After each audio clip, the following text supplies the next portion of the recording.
What's up, everybody? Jeff here, and we're back for some more Through the Breach. Just in case you don't know the drill, in this series we play through all of the pre-written adventures for Through the Breach that have been put out by Weird over the years. And this time around, we're playing through the Penny Dreadful one-shot Recruitment Drive. So I'm going to be the Fate Master, and the players are going to be people from the community who have expressed interest in playing Through the Breach. So if you'd be interested in joining us for a game, then hop on over to the Discord, check out the announcements tab for all the details there. Everybody's welcome. You don't have to have any experience, just have a mic and be able to run Vassal on your computer. We have a whole bunch of people who have been playing in the series so far, but I do give priority access to my patrons, so if you're really excited to play and you want to get into more sessions, then consider heading over to the Patreon and supporting the channel there. Don't forget to like the video and subscribe to the channel while you're here, and with that, let's jump into the session. All right, let's start off here by having you all introduce yourselves. Let's start with Stormlord. So my character is simply called the Hooded Man. Now he's a mysterious fellow who clearly comes from the Balkan region. He is obsessed with death, and he has joined Eclipse because, well, they allow him to travel to places where he can study death, basically. This is the job for him then. Gary. My character is Hugo. He has not introduced his last name. You probably know that at some point your employees are like, okay, we need to hire an Ortega for this. So they started asking around for an Ortega, and a huge guy came up and said, "Hi, I'm an Ortega." And they were like, "Oh, are you really an Ortega?" And I said, "I speak Spanish, don't I?" And they were like, "Oh, okay, sure." And they basically hired me because I was too scary to say no to. I basically look like Mr. Graves, but with a tiny little mustache. The one qualification for being an Ortega, speak Spanish. Yep. My character is actually Spanish, as in from Spain, but So you speak Spanish, not Mexican Spanish. correct. We also forgot the other Ortega qualifier, which is have a gun. That's true. do have a gun and at least one bullet on me, or in me, I should say. So you are an Ortega. I think Yeah. actually much closer to the real qualifications for being an Ortega. Has pistol, check. All right, Two Flower. All right. Well, first off, my name's Two Flower. Hi, everybody. And my character is, I'm going to butcher some of these pronunciations. Their name is Yam Kyung Hee. They are a Mudang from Choseon, and they have come to Malifaux because they felt a certain draw. Unfortunately, destiny does not play out like legends and myths, and they are now in debt to the Ten Thunders, and they've come seeking work to help alleviate some of that debt before they get tapped in the kneecap. Listen, I don't know what you've heard about the Ten Thunders, but they're perfectly pleasant, upstanding citizens. It'll be fine. That's not what the guy with the comb over said yesterday. He said If I you've was been talking to overdue. Mr. Tannen, you can't trust anything that guy says. He said I was overdue, and also I have to pay 1,000 script, or else something bad's going to happen. And I don't know what that means. When Mr. Tannen's involved, it's usually Mr. Graves. All right, and are we calling you Six Shooter or Bobcat, or what do you? Bobcat's the general Perfect. one I'm used to. So, hi, yeah, Bobcat, hello. Hello. My character is Eric Ettinger.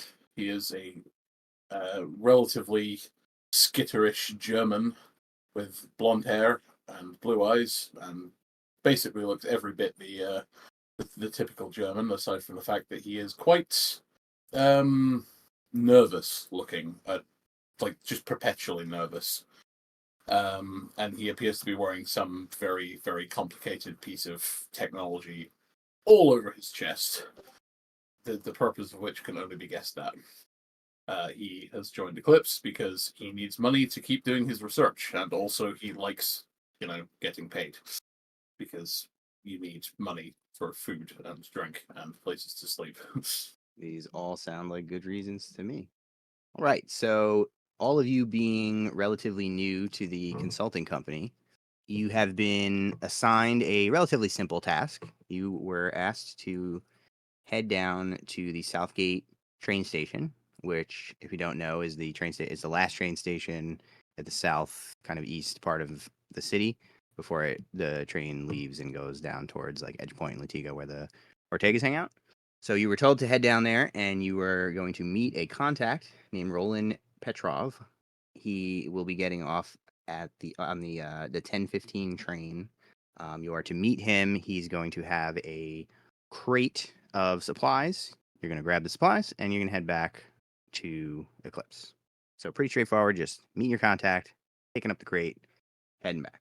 It's an unpleasant night in Malifaux. Thick clouds blanket the sky, obscuring it and unleashing a steady rain down onto the city.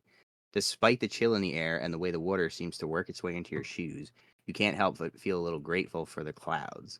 Seeing two moons overhead is still a bit unsettling. You're currently waiting for a train at the Southgate station, hunched beneath the covered area, waiting a few yards from the train tracks. There are others here with you, huddled up in their coats as they try to stay warm, and despite not knowing them, you can't help but feel a little grateful for their company. There are guards patrolling the area, but they're little more than indistinct shapes in the rain, barely visible in the dull glow of the streetlights. And that is where we'll pick it up. Sounds good. Yeah. It's probably worth noting Eric's weird like chest device that he's just got all over.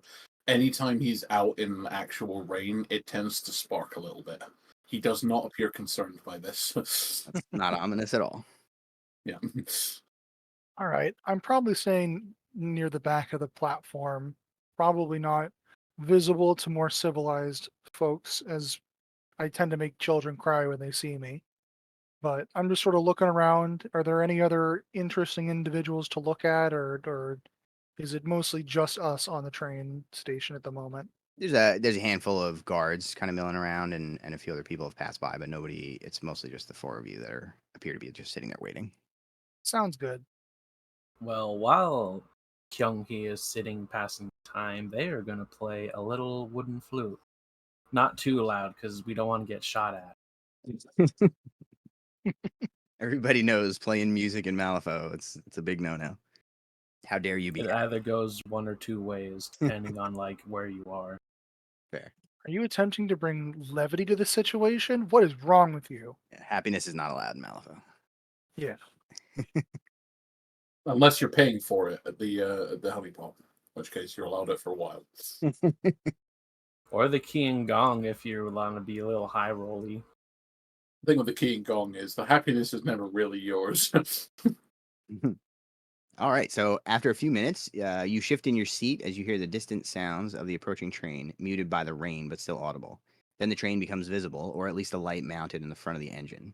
Everyone glances up at the clock mounted on the side of the station. 10:15, right on time. Say what you want about the tyranny of the guild, at least they're organized. As the train comes around the bend and into the station, the spotlight mounted on its engine illuminates a half-dozen figures below the rising loading platform. The figures look up as the light catches their misshapen forms, and with glowing horror you realize that they're holding pieces of the rail tracks in their hands. The train's brakes screech in protest as the engineer attempts to halt its progress, but it's clear from where you're sitting that it's already too late. The train's momentum is going to carry it right into the station. So at this point, that is the end of what they call the prologue, which is where you just sort of get a vague idea of what the particular session is going to entail. So this is the point where normally you would choose your pursuit, because you're allowed to change your pursuit every session, but we've built all your characters with the starting pursuit, so you're just going to have to play the one that you already kind of designed around. And at this point, you will also all draw 3 cards from your twist deck. Just make sure you shuffle them before you do that. All right. Any reactions to what you've just seen? So the hooded man, he sees that the train is crashed. Has the train crashed yet, or is it about to crash? It's about to crash. You hear the kind of brakes screeching, and it's headed towards the area where the tracks are broken. So a little detail: the hooded man, he basically has like a bag over his head, so you can literally just see his eyes, so you can't make out any other details of his face. So he basically looks at the train that's about to crash, and basically goes, "Well, seems I'm gonna get to study more of the sweet release of death." You promised he'd be a creep, and you were right. What a way to start, though. Finally, some action. Finally, death. We're carrying along the now long-held tradition of everyone that works for this company being kind of crazy and a little bit of a dick. So it's fine. You don't exactly come to Malifaux if you're a well-adjusted individual who's Fair. happy with their standing in life. It's fair. Anybody else have any particular reactions to it? Are we in the path of the train, or should we be safe from where we are? It is unclear at this point. The train has a pretty straight shot into the station, but who knows what's going to happen when it actually derails. So it's not super clear. Can I try and find some cover? Sure. Why don't you give me... Yeah, give me an evade check. Let's make it a target number 8. Evade. A whopping +1 to this. Okay. So that put you at a 5. Yeah. So yeah, total 5. Do you want to cheat? It's not like these cards are going to do me much else good. So sure. Slip in. I'll put in a. Oh, I know. You said it was target number 8, right? Yeah. Okay. So another concept in this that I should touch on before, as we're starting to flip cards here, is every duel has a. You can basically hit the target number if you match the total, but you also, if you beat it by 5, you get what's called a margin of success, which basically means you do it better. So you'll have, in most cases, you'll have some other effect. If you fail it by less than 5, it just doesn't work. But if you fail it by 5 or more, you get a margin of failure, which means there could be a bad consequence to it. Yeah, I'd quite like to start in cover, so I'm going to cheat that in and go to an 11. Okay. So as soon as you see this train, you kind of recognize the situation, the danger coming. You jump up, and I'll say you jump behind a bench that is a little further away from where the train's coming in on the tracks. Mostly to shield me from debris. I doubt it would stop an actual train. Yeah, I mean, there's nothing close that would stop the whole train. And hit discard after that, yes? Yep. On the fate deck window. Yes, it's not doing anything. Sweet. Good old vassal. Yep. It is not working. So we'll just manually. You can probably right click and hit delete. Good old vassal. That used to work. Apparently not anymore. All right. Anybody else have any immediate reaction to that? I'm going to sort of shove my way to the front, perhaps using my big hands to just sort of roughly push the weedier looking members of the team behind me. Okay. But I'm obviously going to try to stay out of the path of an oncoming train. I'm tough. I'm not, that tough. Gotcha. Okay. So I'll say you're able to kind of push past them without, you don't need any kind of duel for that. You just can make your way towards the front and I'd also like to put my hands in my pockets, and when they come out, you can see the glint of steel as I'm wearing an enormous set of brass knuckles. okay. Perfect. You're gonna punch the train, is what you're telling me? I'm gonna punch something. Perhaps the train, perhaps someone who gets in my way. There you go. He's gonna punch the train. Oh, I'm gonna Can you punch the train. suplex the train is the real question. If you suplex the train, you win an award. I am surprisingly bad at grappling.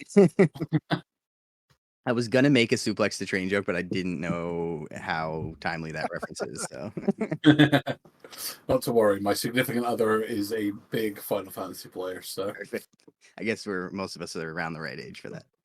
All right, so there's one final desperate whoop whoop from the train's horn as it chugs towards the station. The misshapen figures on the tracks climb up onto both sides of the raised platform, 2 on your side of the platform and 4 on the opposite side. In the light of the approaching train, you can see the rain falling on their twisted forms, each one a depraved combination of dead flesh and mechanical parts. Entire swaths of rotting skin have been replaced with iron plates, and their arms have been augmented with wicked-looking blades and pneumatic devices. No sooner have the strange iron zombies managed to climb up onto the raised platform than the train hits the section of damaged track. There's a deep rumbling sound that shakes the station as the engine skips the tracks and hits the ground, tossing up dirt and rail ties in front of it like a small wave. Despite its attempts at deceleration, there's still enough momentum left in the train to send the first car slamming into the back of the engine. The second car slams into the first, and then so on down the line, like a row of screeching, crumpling metal dominoes. It only takes a few seconds for the train to come to a complete halt, but the undead abominations are already wrenching open battered doors and forcing their way onto the train. A woman inside one of the cars screams in horror as a thick cloud of steam pours out of the engine's damaged boiler and into the rainy night. And at that point, we will flip for initiative. All right. So, I think the absolute worst part Oh, excuse me. Worst part about Malifaux is that robotic zombies. There's more than one source of those. Yep, you can't even tell which they are. There's actually Like- technically there's like 3 because it's like Levy. It's Is this Levy? Is this Nythera kicking up, or Right. the Red Cage kicking up, rather, or is this Von Stuck at it again? exactly. There's also you also forgot the one lady from that one shot where I think no, it's a guy, who makes like these. He makes abominations, but they're like car themed. Yeah, I think we actually played that one, but they were based on von Stuck's teaching, so it's kind of similar. But yeah, definitely. Is Oh, he man. like an old Von Stuck on the tabletop, or is that even a thing yet? If not, it should be. That sounds amazing. We're about to get an all von Stuck, but it's basically just themed on Young Frankenstein. Yeah, No, that's a shame. I mean, it's really cool, but it's a shame that that's the only one. yeah. Pride of my collection is the old Hamlin. I love those little cats. I've always wanted that crew. So disclaimer: the map building tools in Vassal are poor, so Nice, you kind of got to work with me on this. nice map. Yeah. I So have worked with worse. I'm sure you can kind of figure it out, but basically there's 2 platforms on either side of the railroad tracks. The train entered from the north and kind of stopped as it sort of peeked into where the station actually starts. What I need you guys to all do is then go into map objects and pull out a 30 millimeter character, whoever you would like to represent your character. Let's start flipping the actual initiative flips. Flippy, flippy. Stormlord, why don't you go first? I go first. Let's go. I flip it for the fate deck, right? Yeah. Make a straight flip. Oh, sorry, I flipped 2 cards. There we go. I flipped the 7 first. And then add your initiative. What's your initiative? I have an initiative of 3. Plus 7. Yes, 3 plus 7, so that's 10. Gary? All right, I'll flip for initiative. Here we go. I'm just going to put that on the discard. And I'm going to flip a 5, and my initiative is -1 for a 4. Nice. Oh no. It's a running theme in this series that the players always get bad initiative flips. I don't know what it is, but every time. I'm expecting it. My initiative is naturally poor. I want to go leader in the turn because the later in the turn, the more likely enemies are to smack me, and therefore I get to come up with more colorful insults for them. Fair. It's always good. 2 flyer? All right. I have a -1. Let's see what happens. Magic. Right click, flip. That's the number. It's a 10, so that's a 9. All right. So 9 for you. And Bobcat. That's 12 for an 18 total. Right, we're bucking the trend. How fortuitous that my first initiative flip is my first ever master in Malifaux. Good old Lady J. Perfect. I did want to play a Death Marshal, but it's prestige class. So It's a shame. I wanted to play a lightning bug, but that's not a possibility. God, I would kill to play a lightning bug. Pursuit that's kind of similar, no? one does have human students technically. He does. It Yep, explicitly that one. says that you can be a human lightning bug. You just have to do something suitably catastrophic. Is it an You, advanced you have pursuit? to do something. What's that? Is it an advanced pursuit? It is. Oh, that okay. Yeah, we're not Yeah, getting into that's that. fine. I'm playing Dabbler and I have lightning magic, so I'm kind of lightning bug. But oh god, it's me, isn't it? So just to be clear, there's Guild Guard on the other side of the station, right? Yes, they are tangling with the other zombies. Okay, that's gonna make this complicated. Do I have any weapons that aren't? I can punch things. That's my walk is 5. There's an imaginary bench behind Hooded Man and Yam that you're hiding behind as well. So if you're gonna walk directly north, just take an extra inch out to climb over the bench. How do I do movement? I just click and drag, yeah? Yep. There. These That. I know should these be look within like 1. boxes, but really they're a bench. Those are just benches for really wide set people. How dare Yeah. you? How dare you suggest that they are not a bench? Clearly a bench. I will use my Imbue Protection talent, tactical action, and discard a card, namely this 3, just so everyone can see it. Uh-huh. And I will give Hugo Imbued Protection 1, which I think gives him, Basically shielded. yeah, basically shielded, pretty much. All right. Was that a 0? That's a 0, yes. So you got one more.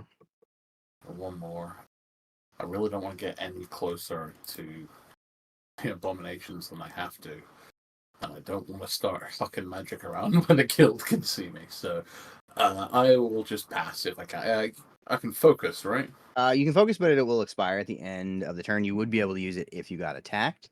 There are a few other options that you have specific to this. Let me just pull them up really quick so I don't tell you the wrong thing. So you can impose, which is you would have to do an intimidate check against a target, and if you succeed, that target would suffer a negative twist to any opposed duels with models that are not you. So you're trying to sort of draw aggro that way. Oh, yeah. Okay. You can pass, which means for every AP that you spend on passing, you gain +1 to your initiative. But fun fact, you're going first, and it's by a lot. Yeah, so you I'm probably in don't top. need So, You can also wait, which is basically like reserving an action. You have to spend an extra AP over the one that you would spend for the action, and then when some triggering event happens, you would be able to do that action out of sequence.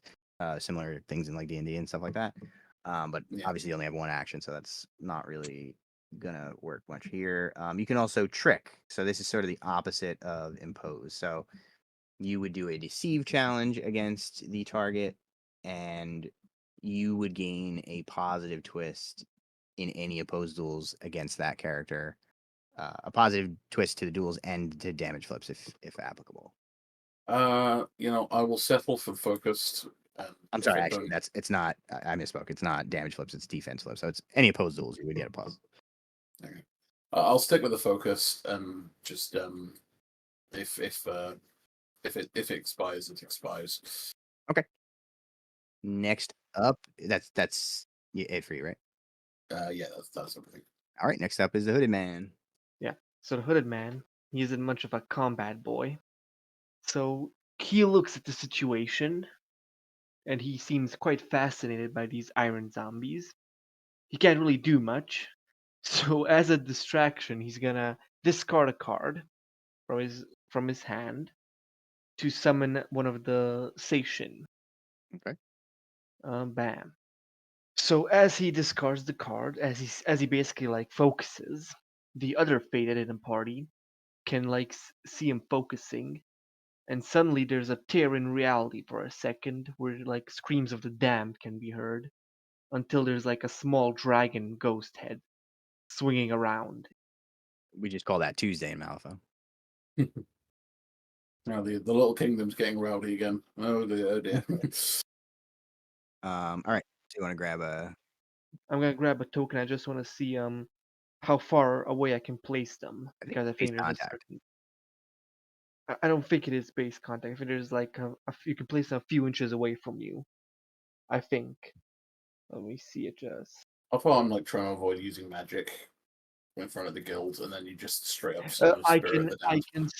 I can summon a station within 3 yards, so anywhere in this Okay, range, nice. basically. So I need to grab. I'm gonna summon one like right next to Hugo. I just pulled it out for you. Yeah, yeah. So Why he's are they gonna so be funny right. looking in this? I think it's because they use the puppet model. It looks nothing like it's like red and white striped. That's so weird. So yeah, my hooded man summons a Seishin, and he looks at the other fated and tells them, "Now listen up, boys. When this is all over, I want you to leave me alone with those corpses. Do I make myself clear?" And that's my turn. I'm just gonna focus, I guess. Okay. All right. Next up is Yam. First name, best we understand, is Yam. Is that correct? Am I pronouncing that right? That's actually their last name because I looked it up. It's like It's the family name first, and then like a common name, and then your personal is how it's set up. So it would be Kyung is the name we'd be using and introducing ourselves with. Gotcha. So Kyung, So what am I gonna do? things and stuff. Things and stuff. Like yell at the guild guards that, hey, there's a magic man over here. There's a magic man, he just did magic. They appear to be somewhat occupied, what with the horrible abominations attacking them. Alright, so I'm not even gonna try to get their attention then. I will also say that the train is not sticking up above the platform because it's on its side because it derailed. So you can see Okay. across that, just so you know. Okay. Because I was gonna do something cool, but now I'm worried that if I do it, I'll get attention on. And how long is the range markers at like 1 inch is like 1 yard or what? Yeah, exactly. Yeah, 1 inch is 1 yard. Okay. Dang. I'd have to get in close then. What's the range? 10 yards. So I would- remember what I said about don't bother using the measuring tape because it's ridiculous. Yeah. Oh, So This is that's 10 not yards. measuring. That is measuring tenths of an inch, which is the dumbest thing I've ever heard. It also is a nightmare to even make it go in the right place. Just use the auras. okay. So then I will be able to at least do one thing. Since we're already popping off with magics, I think I'm gonna try and use Beckon on that abomination on the right closest to the train. I don't think you can see that one from where you are. Oh. Then we're gonna move first. I think you can see the other one, the one on the left. The left? Okay. It looks like it. Hang on. Yeah, I'll say you can see the one on the left, but not the one on the right. Okay. Or you could move. I could move. I think we may do that. We're gonna move right beside Eric. And then we're gonna try and cast the lure on that one abomination on the right. Okay. Does this target their willpower? This is against their willpower, yes. All right, that will be a target number 9. Alright. Fate deck, be nice to us. It's a 7. Do you need a suit? Yes. It's a TN of crows. What's the TN by default? It does not say on the chart. Let's look at the spell. I think it's 7 for lure, but I can't confirm. Yeah, so when you're doing magic, you want to check the TN of the spell and then any immutos that you add to it, which if you don't add any, it's just the TN of the spell. Your AV, right? Because that's going to get added to the card. Right. And then you obviously also need to know what the TN for the target is, and then whatever TN is higher is what you're going for. Okay. Yeah, I've got a couple of pre-made spells configured in my my spell list so that I know what I can do with the appropriate cards. It says it's only a TN 7. Yeah, but you need a crows as well. Right. And I don't have that. But now, Yeah, well, what's your yeah. AV on that type of magic? I assume necromancy, right? Yeah. It's necromancy. AV is. Lure will be a charm spell, right? Yeah. I think that is an AV of 1 question mark. So under necromancy in your skills, you should just have necromancy listed, and then there should be an AV in the box. It might have 2, whichever's higher is the one you go with. Okay. I was reading the wrong place. Yeah. It's a 2. Okay. Or 1 and a 1, so it is 2. What does it say Well, under no, AV? that's It just- should be the middle number. I'm sorry. They're both 1s. So there's 2 middle numbers, and they're both 1s. Is that what you're saying? Yes. Okay, yeah. So your AV is 1. So you would need to flip and you need an 8 of crows to hit this particular target. You'd need a 6 of crows just to make it work, but you'd also need an 8 to hit because their willpower is higher. Okay. So you can either cheat or you can let it fail, and then if you're on the pursuit, it gives you the ability to draw a card, you draw a card. So we're just going to let this fail, and I'll just draw a card. There you go. All right. Okay, so you walked, you tried to cast through your card. Do you have any 0 actions, or is that it? I think that will be it. Okay. Because my 0 actions involves getting close and hitting them, and I'm not going to do that. They're scary. Fair enough. All right. So after you're done, you guys all notice the iron zombies had just climbed up onto your side of the train platform, and they were scrambling to rip pieces off of the train. They appear to be like looking for something, but as you guys all start kind of moving in their direction, they turn and appear to notice you, but they have not yet done anything. And with that, we will go to Hugo. All right. Hugo is going to be refreshingly straightforward. Make the He punches. is. Yeah, let me check my range because I do have a 2-inch melee range Pretty good. because I am huge and hulking. Unfortunately, they are just outside of that range, but I can walk and then charge. Yes. No, because charge is a 2 AP action in this. Oh darn. Okay. Well, if that's the case, I will walk and then attempt to intimidate. What I'm going to do is I'm going to walk 4 inches and place myself here. Can you not reach to charge?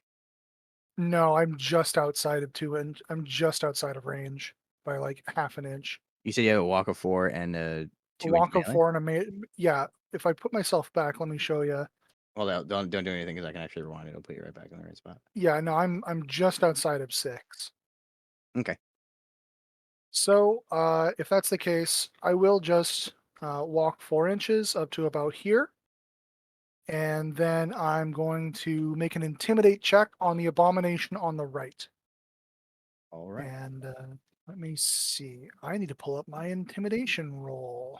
Do you have a special ability for that, or are you just doing impose? I guess I'm just doing impose, I suppose. Okay. Because that's just what I'm specialized in. So let me see. That would be an intimidate skill. Yeah, I'm just checking what it's resisted by. Hang on. Yeah. So intimidate against their centering. Actually, it looks like I can do an ability called terrorize, Okay. which is a special thing of the bully. Mhm. And it looks like, regardless of the method employed, I terrify a person who's effectively unable to fight back. So this is a manifested power. So I use it's resisted by willpower, and it's a combination of my tenacity and intimidate scores. Okay. So that's going to What's be the effect? the effect is they gain terrified for the next 5 minutes in narrative time, or until my next turn, or until the start of their next turn in dramatic time. They get negative flips on all attacks made against the guy with the terrorized power. Gotcha. And if they're relentless, they're immune to it. Okay. And it doesn't require that they are like living or anything like that. It just says just whatever, any target. It just says I can do it on anyone. Okay. It does say people with the relentless talent are immune, but other than that, it doesn't say I can. I'm very scary. Yeah, I'm universally scary. fair enough. So the total is going to be my tenacity of 3 plus my intimidate of 3 for a total of 6. Okay. So your target number is 9. All right. Real better. I just barely managed to succeed. Nice. And did I get anything on that? No, that's only on Rams do I get something special for my intimidate. So I managed to succeed, and the one on the right is terrified of me. So until the end of my next activation, they have negative flips to attack me. All right, so yeah, that one is scared of me He be because I scared. basically I slowly walked forward, cracking my huge brass knuckles and glowering. I was gonna say I'd love to know how you terrorize this abomination monster creature, but I think that works because you're probably quite a bit taller than it, so Oh, I'm very, very tall. got enough sentience to be like, oh, this is probably a bad time. My arm is probably thicker than its torso. Cracking your knuckles is universal sign language for it's about to go down. You're about to have a very, very bad day. All right, is that a 1 AP action? Yes. Okay, any zeros or are you done? Actually, it says that's a 0 action, so I guess, you know what? I'm just going to walk up again. Okay. And within 2 inches, and I will just jiggle into place here. That's a good So plan. I'm within 2 inches, That's a very and good that is my plan. activation. So I am within melee of range of both. And now they can't charge you. It was a good plan. All right, next up is Eric. Okay. So, fun fact, if you like, about my abilities. Lightning magic doesn't randomize shooting into melee. That's true. That is the thing about lightning. So I am going to walk sort of over here, standing at the back.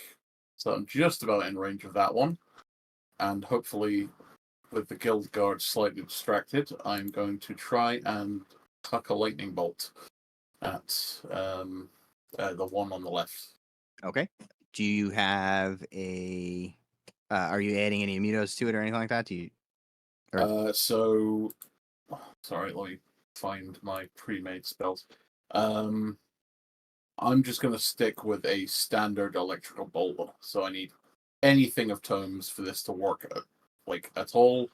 It's against defense. Okay. Ignores armor, does not randomize, and it's 5-inch range, which is where I am now. Okay. So it's going to be a target number 8. Okay. So basically need a 2 of tomes or better. Do that. That's 4 crows. So that fails. I get to draw a card, and that's the end of my turn. All right. Oh, huzzah, something I can work with. Mages doing what mages do, milling their deck. Yep. It's worth noting the way Eric's lightning bolts happen is electricity basically courses down both arms and just flies off his fingertips, Emperor Palpatine style. Nice. That's 2 actions. Anything else? Am I within 1 inch of anyone? No. Yeah, no, I'm good. Okay. So we are back to the hooded man. Me again. That's it. Now what could I do? Peer mysteriously at the enemies. True. I also have a shotgun. Shotguns are fun. Yeah. So he has a shot. So he has basically a big coat, and under it he's got a shotgun. All right. If you didn't already take it out, you do have to spend an action to draw the shotgun. Yeah, we're gonna spend 1 AP to whip out my shotgun. Okay. How much AP do I have, by the way? Is that said somewhere? 2. 2. So I use 1 AP to prepare my shotgun. Mhm. For my other AP, I basically use my latent magic to let my station fly. It's gonna move a bit, you know.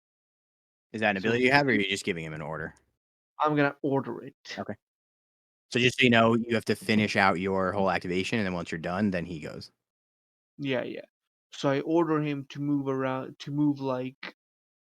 No, but you have to finish your activation before he moves. So, do you have anything else to do? Well, I don't believe so. Okay. Maybe load my shotgun. I don't think it's loaded technically. No, we can say it's loaded. That's fine. All right. Okay, so your activation ends, and then the station gets a full activation. Yeah. So the station has a walk of 5. So it's going to move 1, 2, 3, 4, 5. Okay. And that's it, really. There's nothing more to do. All right. You're just throwing ghosts at people. It's very Karai-like of you. Yes. And that brings us back to Kyung.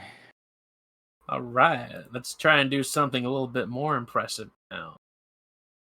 Debatably. Okay, so through that narrow gap between that station and Hugo, I can still see that one I've been trying to make.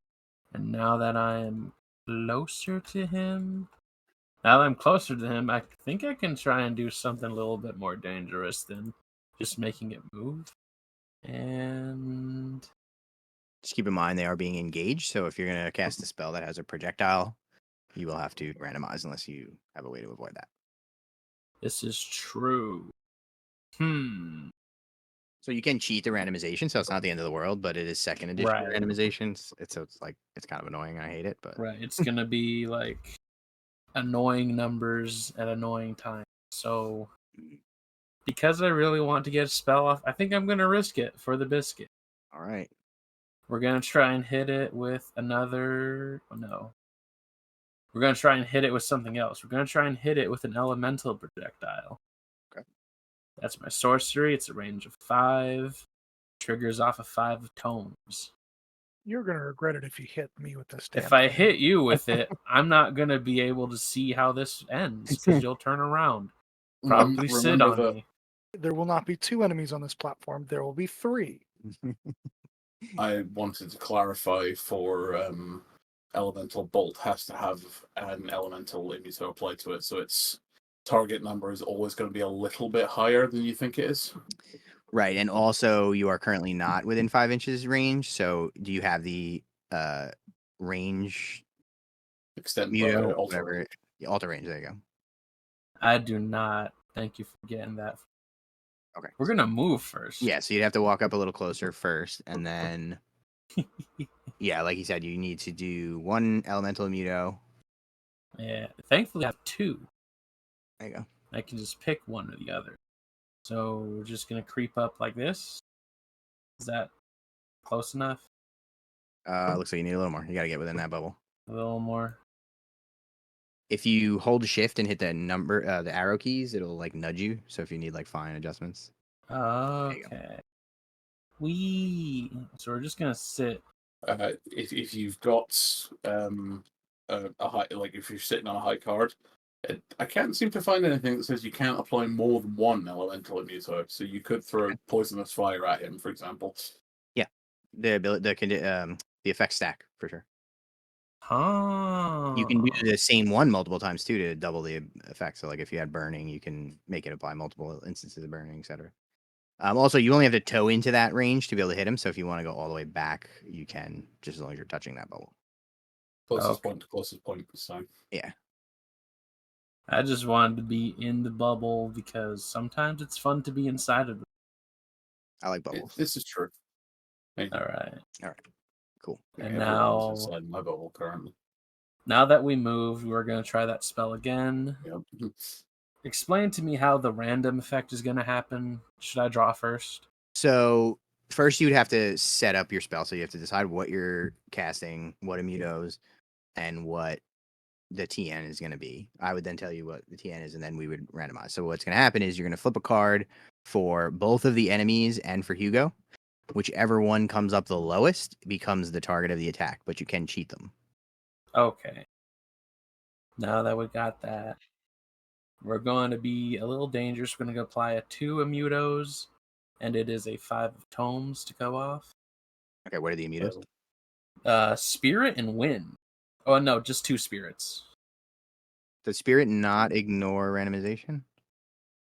Spirit just says that damage dealt by spells ignores hard to wound and armor. Oh, okay, cool. And what are they? Well, so then you wouldn't want to add spirit twice because it would that effect wouldn't stack. Yeah. Yeah, that's actually a smart thing. We're just gonna do wind then, and that'll just make them move 1 yard. Okay. So what does that make the TN? So the TN is now a 9. Is it 1 per Total. per elemental? 1 for spirit, 3 for spirit, 1 for wind. So that should be +4 to the TN of the ability. Of 5. Yeah, a 5. So it's total of 9. Oh, God. Okay, I thought it was 7 for some reason. Yes. Sorry, I thought I said total out loud. You probably did, and I just was not thinking about it. So yeah, so the TN would be 9. His defense is an 8. It would need you to hit an 8, so you're just gonna stick with your 9 with whatever suit that you need. So then you can for elemental faults. Randomize. So let's do the first abomination on the left. Doki, flip. Make sure you use the numbers at the top. So yeah, that's a 12. It's a 12. We'll do the other abomination. Flip. You got to use the number on the top left to flip the card because then it flips the card automatically. Because we can't see. You know, I didn't realize what that meant until you just now said it, and I see the little card numbers. Yeah. I feel very foolish. It's easy to miss. Okay, so far this is going poorly. Let's hope Hugo gets a big card. One more. Let's see a 13. You just need a 9. Anything above an 8. Hit the make a straight flip button in the top left. You got this. Oh, nope. Oh, boy. Good. Oh, Oh no. Have you got an ace in your hand? maybe, yes. Because you could cheat that. I might have to cheat the ace in for him. If you have an ace, yeah, you can just cheat the ace in for the one you want to hit, and then they become the target. Okay. you could also cheat something low and something high so that you can bring one of their numbers down a little bit and Hugo's number up. You could also just cheat a 9 for Hugo, and that would do it. You have plenty of options. But if you have an ace, that's the way to go. I do have a 1. Sweet. Use And I will that. use It's not going to come up. It's not going to be useful. Yeah, that's the anywhere else. only way it's useful. It's either that or as a discard. So I'm going to cheat in this 1 here. A 1 of tomes. Hugo got real tense there for a minute and was about to Ooh. spin around. I was writing up a whole insult in Spanish to call you if you were to smack me. He was Now I have to generating let an it go insult. to waste. Yeah. Yeah, just save it in a Word document and use it next time you get hit. So I just dragged this 1 onto the fate deck. Yeah, that's what you generally do just to show us, and then you can just discard. Okay. Just checking. Yep, perfect. So now you want to hit Abomination 2, right? The one on the right? Yes. Perfect. We're So going now to cheat in a big number. we can discard all of these, which the button isn't going to work, so we'll manually discard all of them. Annoying. Control D, Control D. Just Control don't D. take his there you go. And then you can flip for the duel. So you need a 9 of tomes. 9 of tomes. What's your AV? I don't remember. I'm sure you said it and I forgot already. My AV was 9 or 1 to do this spell. Well, this is not using Oh. necromancy, so it might be different. This is sorcery now. This is a 5 and a 2. Okay, so you need a 4 of tomes. Yes, we do. Straight flip. Look at that. Look at that. Perfect. Sweet. Magic. So that doesn't give you a full margin, so you're gonna take a negative twist for the damage flip. Okie And you dokie, said this ignored armor and hard to wound, right? Yes. How rude. Very useful. They will Those are now the be two very things- squishy and hittable. The two things abominations love to have is armor and hard to wound. Okay. Funny, they're the straight 2 flip. abilities that I have on the card. Yeah. That and entropy. Don't get hit by these things. Just flipping 2 cards. Is that how it works? You got it. 2, pick the lowest. 2 pick lowest. We're gonna have to go with 3 there. So what's weak damage on that spell? The weak damage is Elemental bolt default damage is 1, 2, 3. So right. 1 damage. 1 damage. But now you can hit them harder. It doesn't get rid of hard to wound and armor. It just ignores it for that attack. Oh, is that how that works? Yeah. Okay. Yeah. I misread that then. Since you use wind, you can also push him up to 1 inch, I believe is what you said earlier. Did you want to do that? That's what I was gonna do. In any direction, no less. It does not have to be away from you. It says 1 yard of any direction I choose. I'm just gonna discard these cards since the button's working. Yeah. Where are we gonna put you, little guy? Say throw him onto the tracks, but it's really not going to do anything. So this aura here, that is the 1 inch range for this guy. Yeah, but your target was the other one. Right. I'm just making sure that it's the right aura. Yeah, you got it. Okay. So we're gonna put you. Just keep in mind that where he is right now, he's being engaged by Hugo, but he is not engaging anyone. Okay. So he will actually have to walk and waste an action to fight someone. Right. But Punching do we is want to hard. put him far away or kind of close? That's the thing. You could just nudge him slightly forward. That's what I was thinking. We're just gonna mush them together. Mushed. Dunk. Clack their skulls together. A powerful gust of wind just blows out of the train and pushes this one abomination into the other one. It would be cool if Sadamuto had an effect like that where you could make them hit into each other and actually like take damage, but Yeah, that Would be cool. okay, so is that everything for you? That's everything. All right. Guess what time it is? Is it Hugo time? It's zombie o'clock. Oh, It's my favorite it's time. time. It is, in fact, thriller time. Unfortunately, Hugo made my life difficult, so this zombie is gonna walk up to Hugo and then try to cut him with his blade arm. So why don't you give me a target number 10 defense duel? alrighty. Let me check my defense number really quick. Let's see. My defense is 1. So I will flip and add 1 if I'm correct. Yep. All right, that is a 2. That's pretty bad. Yeah, it's not ideal. And what was the target number? 10. 10, huh? I will take the hit. So just like in the regular game, if you cheat that up to a 5, it'll put them at a negative twist. But if Mm, you let it stand, it'll be a straight flip. all right, I'll cheat to a negative. I'll cheat to a negative flip by cheating in a 4 of Rams. Okay. So I will then discard my card over there. So he has a negative flip at least. All right, let's do it. That's moderate. 3 damage.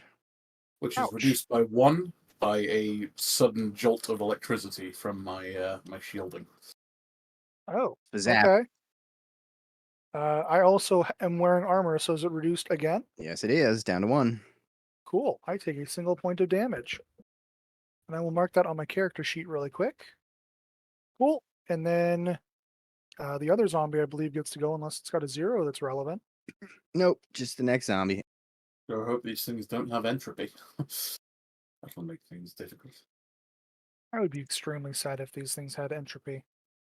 All right, the other one is going to run up here, and he's going to try to attack this strange dragon-looking creature. I think you just use the static defense, like you don't flip for him. So he's just wearing a character, and you haven't ordered him right now, so he's just going to do whatever his default defense is. Sormo, do you know what it is? Do you have it in front of you? My defense, you mean? On the Or station, what? yeah. The station, whatever. Station, fucking their defense is like crap. It's 4. All right, well, I got a 10, so Standard. I mean, I guess we technically have to flip, but I think he dies no matter what because he Yeah, takes any he damage. basically dies any damage, he dies. All right, Rip. he takes Rip. 3 damage and dies. He kind of dies twice. And you can draw a card. Sorry. Yes. Let me draw a card. There we go. And that's it for the Zambos. Back to Hugo. Do I remove my station, by the way? All right. Yeah, he's dead. I can. All right, there you go. You might want to just put him to the side, so if you summon him back. Well, Hugo is going to start off with a 0 action. He's going to terrorize the abomination on the left. So that is a stat 6 versus his willpower. So I get an 8. Target number is 9. Oh, darn. Well, that's okay. I'll just let it fail then. And we're going to take my first action is a punch against the abomination on my right. You failed an action, a intimidate action. Do you not get a card from that? It's only close combat duels. Oh, that's a shame. Yeah. So I Behemoth will. gets close combat and intimidate, I think, but Yeah, it only says for the bully. It only says close combat actions. If I fail them, do I draw a card? that's a real shame. Oh, well. Yeah, it's a bit of a bummer, but such is life. Yeah. Alrighty. Can't have it. I'm going to take a big meaty swing with my close combat fist. Let me pull up my profile real quick for that. Here we go. It's an AV of 6. Which one are you targeting? I'm targeting the one on my right, so the abomination closest to the train. He is number 2. It's just hard to see. Oh, okay. That is a red joker. Oh, That'll probably do it. Let me just crunch the numbers here real quick. Defense. I think that's a 20. You need an 8. Did you clear an 8? I ended up with a 20. Oh, that's more than 8. That's more than. I think so. Okay. You picked the highest? Can we get it checked, actually? Yeah, we're gonna do some. Let me pull out the calculator real quick. Nope, 2 is definitely higher than 8. Okay. Does this? I know you have. I think brass knuckles, right? Does it have any? It says that I have fistful, finely tuned, and concealable. What is? So I'm pretty sure that I think fistful just means it takes up both. It takes up my hands. And No, it makes fistful something else. I think it has an ability where you ignore a negative modifier to a damage flip, but I could be misremembering that. I think that's because close combat has a natural negative modifier to damage, but I'm not sure. Let me grab the book real quick. It's behind me. Fist loads. Ignore 1 negative on the damage flip. Look at me remembering stuff. Yeah. Finely tuned, you can't modify it, and concealable is concealable.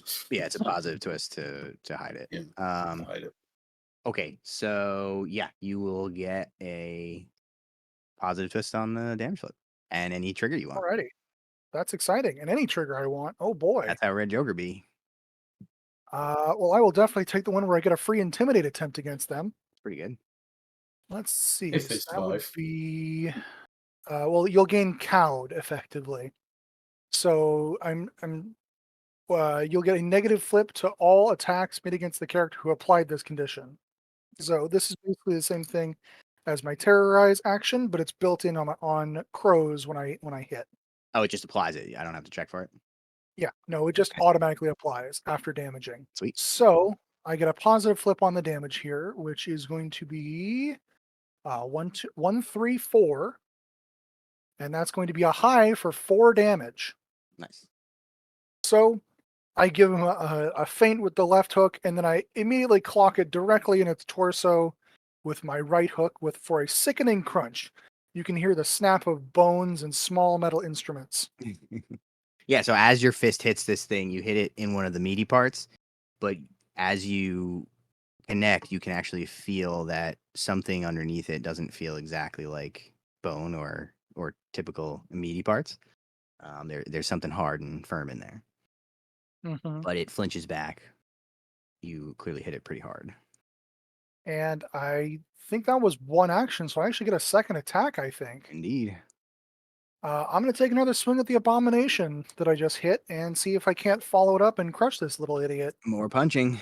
Target number 8. So that's going to be, unfortunately, that's a 7 total. Let me see. I need an 8. Yeah. 8 ties it. All right. I'm going to cheat in a 7 of tomes and succeed. What's up with your So total? that becomes a total of a 13. Okay, that'll be a double negative. Double negative? Yep. Oh no, I'm sorry, and you ignore 1, so 1 negative. 1 negative. Yep. Here we go. Oh my god. Goodness. Ridiculous.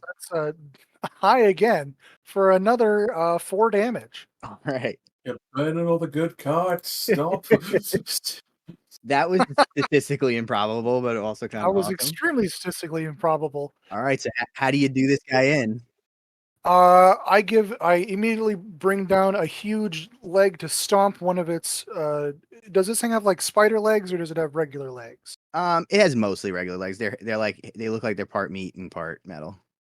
Gotcha. I bring down one of my giant meaty legs to stomp in the knee, bringing it to a cowering position before bringing down both of my hands in an enormous haymaker on top of its skull.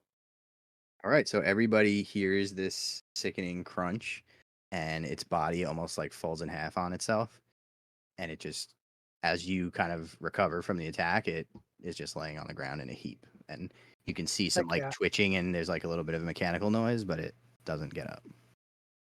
And stay down. Kyung in the background is just cheering for Hugo at this point. I mean, yeah, dude, you cracked his ass open. All right, and that's it for Hugo, right? That was 0. That is all for Hugo. All right, we're back to Eric. All right. Filled with a little more confidence. You know what?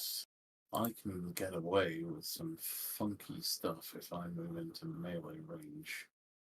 So that's what I'm going to do is, so 5, easy, just get within an inch. Are you going to use magic as a melee attack? Is that what you're planning? Yes, because I have ultra range, so I can up it or lower it. Yes, so you can do this as a charge and get 2. You just have to make sure that they're both used as melee actions. You know what? Why not? I will do that. So if I lower the range to a 1-inch melee, I can boost the damage fairly considerably without increasing the action value too much. Mm-hmm. So I will do that. Actually, you know what? I'm gonna stick at a 2-inch range, so that way they can't retaliate very easily. That's fair. I love magic. It's very flexible. Hard to figure it all out, but once you get it down, it's good. I am the one and only person in my D&D group, well, my Pathfinder group, who understands kineticists, so I'm reasonably confident I've got this down pat. Right. 2-inch range, so I'm applying lightning because that's the only elemental in Muto I have. I'm reducing the range twice and boosting the damage twice, so it all evens out to an action value of 6, requiring a 6 atomes. So target number 8, so 2 atone. So yeah, 2 atomes. So first one. Nope, that's what this is for. That'll do it. So that's 11 of atomes. So I think that's negative for the damage. Do you have anything that's affecting the modifier for the damage? No, you apply any elemental? I don't randomize ignore armor. That's what lightning does. It's nothing Okay, fancy. so it will be a double negative. Okay, so I'll just discard these now, and then 2 pick the lowest. Double negative is 3, Both so one more. So, double negative? Okay, Yeah, so one more. Right, So there you go. Well, get rid of the back. all weak anyway. So weak damage is 2, ignoring armor. All right. And then the second attack. Guard these again. Does charge do anything for? It just lets you make 2 attacks, doesn't it? It doesn't boost your damage or anything. Okay. Nope. So needed 2 atomes. That's 9 atomes. So that's 15 of tomes. 15, eh? All right, that will be a single neg. Single neg. Yep. No defense. It's target number 8. You got a 15. That's difference of 7, right? Yeah. Is that not normally a straight? It would be, but they have hard to wound. Oh, hard to wound, of course.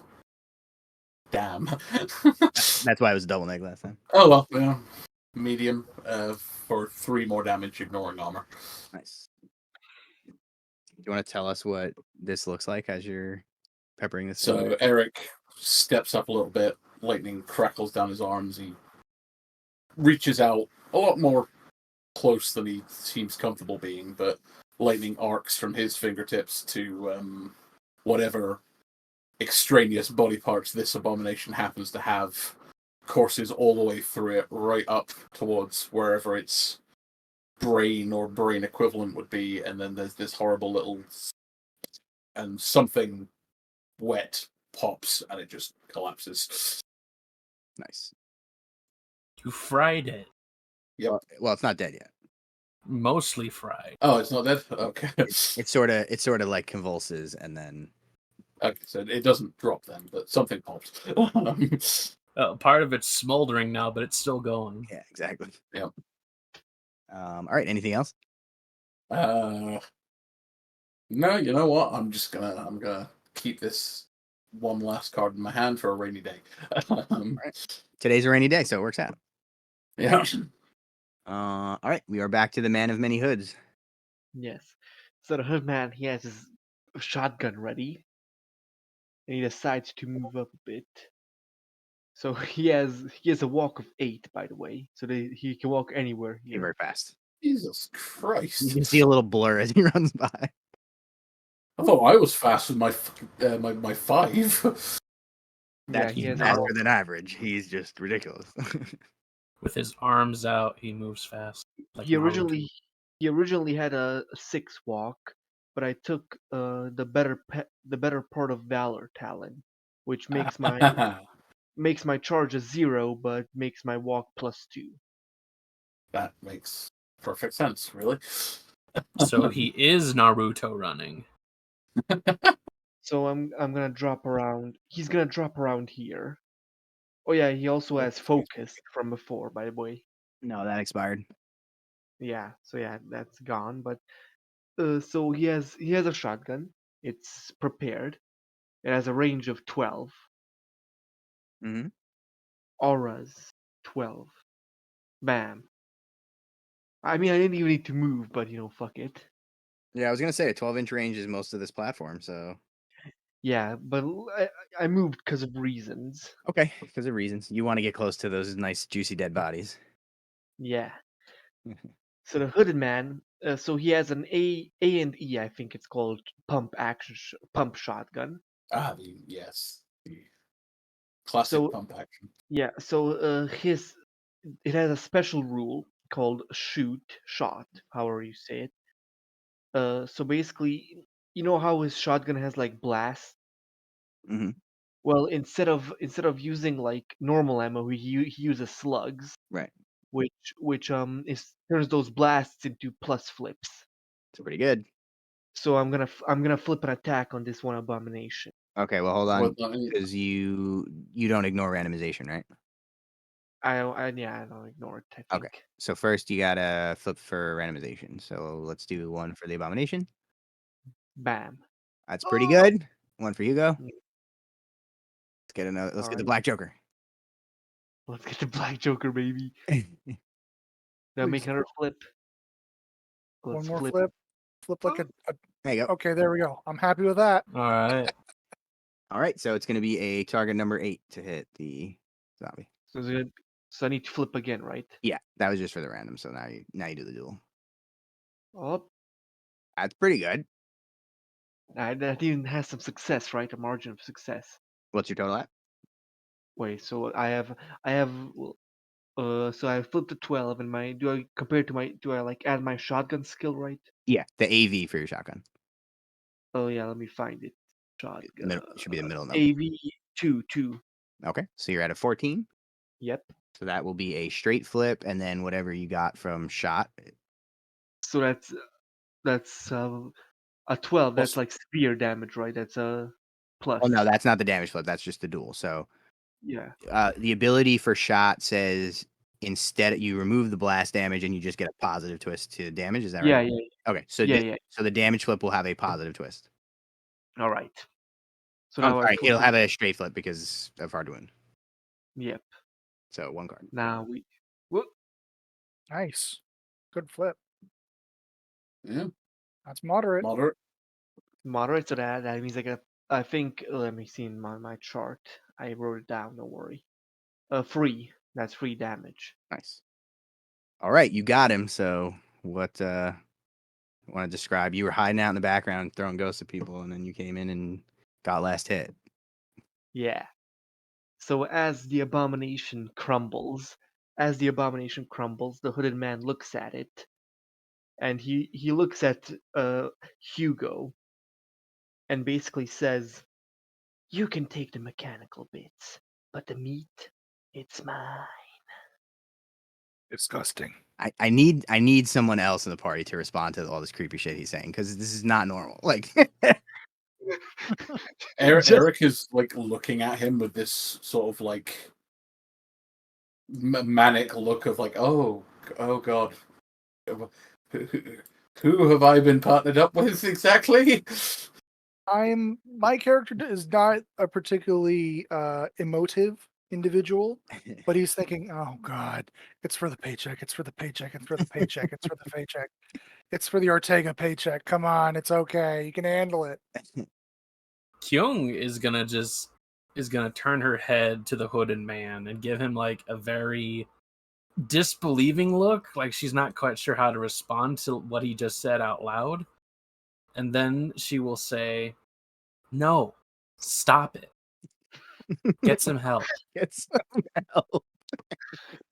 How good are the therapists in Malifaux?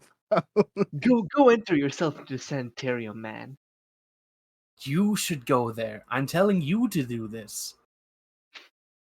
Gentlemen, if we could focus until the last of the abominations are taken care of, then we can argue who's crazy, yes? There Yeah. are at least 3 that I can see on the other platform. Okay, so on that note, we are going to. That's going to be the end of dramatic time. So you can close the map. We're not going to need that anymore for now, at least. All right. And then you're going to do the following. Listen carefully. So you can discard as many cards as you would like out of Alright. your control hand, and then you All can right. draw cards until you have 3. All right. I'm just gonna. Oh, Oh, yeah. I'm just okay, gonna. wait. Oh boy. draw Okay. 2. Interesting. Well, if we get into another fight, there's something very, very nasty planned for whoever gets in my way. So everybody should have 3 cards unless you started with more than 3 and didn't discard any. Right? Yep. Perfect. As the last of the 2 mechanical undead falls, you slick back the wet hair in your face and try to take stock of your surroundings. There's a distant gunshot from an unseen guild guard, but for the most part, the battle seems to be over. Oil and blood are seeping out of the fallen creatures, already washing away in the rain. The rest of the undead saboteurs have disappeared, taking their prizes, the train's passengers, and a few crates of mechanical supplies, with them into the night.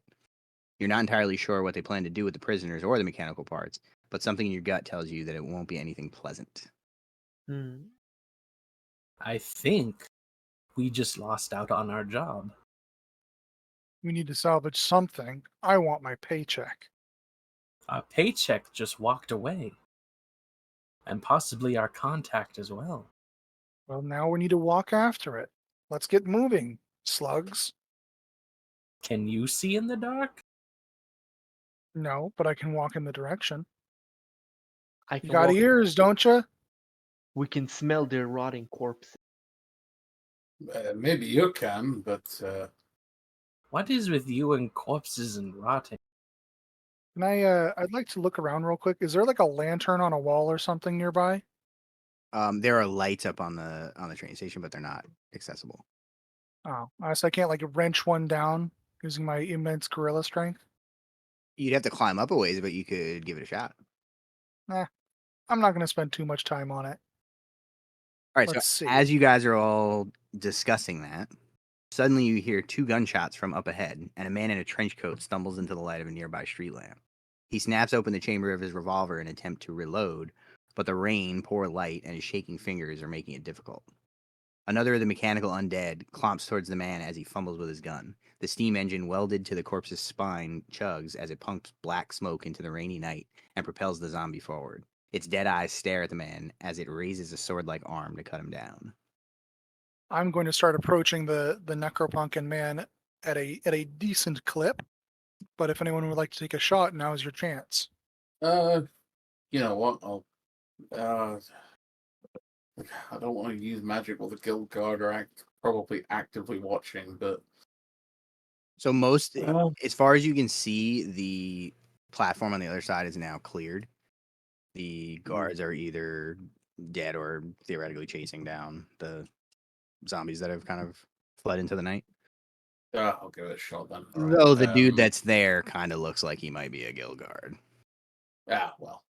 Hmm. But on that note, let's flip initiative again. All right. Let's start with Stormlord. Let's flip it, baby. 5. Is that modified at all or no? Nope. Okay. Get it? My turn? Yep. All right. I have a -1 on this, so I end up with a 12. I'm actually very initiative right now. Pretty good. 5 plus 3, so I'm My 8. goodness. Lord Chumpy Bits. 2 flower. All right. -1 on this. That's a 4. And Bobcat. +6 on this, or is it +5? Let me double check. I flipped a 5, right? Yeah, I put you down for 8. I got you. Yeah. Yep, +6 to this. Your initiative is +6. That's crazy. Yep. Yeah, I've got a talent that lets me add my athletics to it as well as my notice. So that's 17. So does it let you add your athletics skill or your athletics AV? It's probably the skill. Yeah, it's the skill ranks plus the normal bonuses, which I also would have a decent amount of. Okay, just checking. All right. That's 2 ranks in athletics, and I think it's notice is the initiative one. Is this 4? okay. So Eric goes first. Okay, You yeah. can open the Eric's map gonna back up. try We're and- gonna keep it right where it was, but at the top is the 2 people I just described. Okay. We're gonna open our map. Oh, good. He's in range. Who's got an aura up right now? I have. Sorry, I forgot to turn mine off. No, it's fine. I got it. Now I will move up, and I will. Oh, not quite that close. Too close. There we go. Just outside of an inch, but just inside 2 inches. That'll do. Erich is first. And I will attempt to hit him with the melee spell again. All right. So needing, target number 6 of tomes, and AV6. So anything of tomes, but the Defense is 8. against defense is 8. So 2 of tomes or better. Nope. I'm just going to take that failure on the chin. Okay. And draw a card. That one, good. That one does.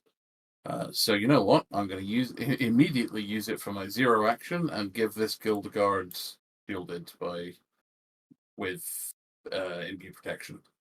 Okay, cool. Is So that he's got shielded 1 basically? 1? Yeah, okay. Got it. Yeah, it'll be 2 if it's a moderate or 3 if it's a severe, but for a week it's just 1. Right, okay.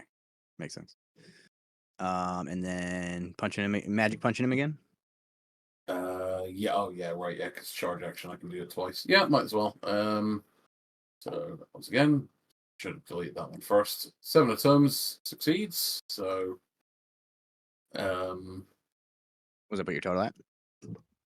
maths 13 of tomes. All right, so that's a double negative. Okay, to pick the lowest, ignoring armor. Weak of 2. All right. So you reach out your little fingies again and zap him with some Yeah. electricity. He kind of shakes, and you notice that he turns in your direction. His attention seems to be away from this helpless man as he fumbles with his gun. Yeah, well, 6 of one, half dozen the other. And let's go to Hugo. Alrighty, let's start off. Let me see the map real fast. So, am I placed on the map where I should be?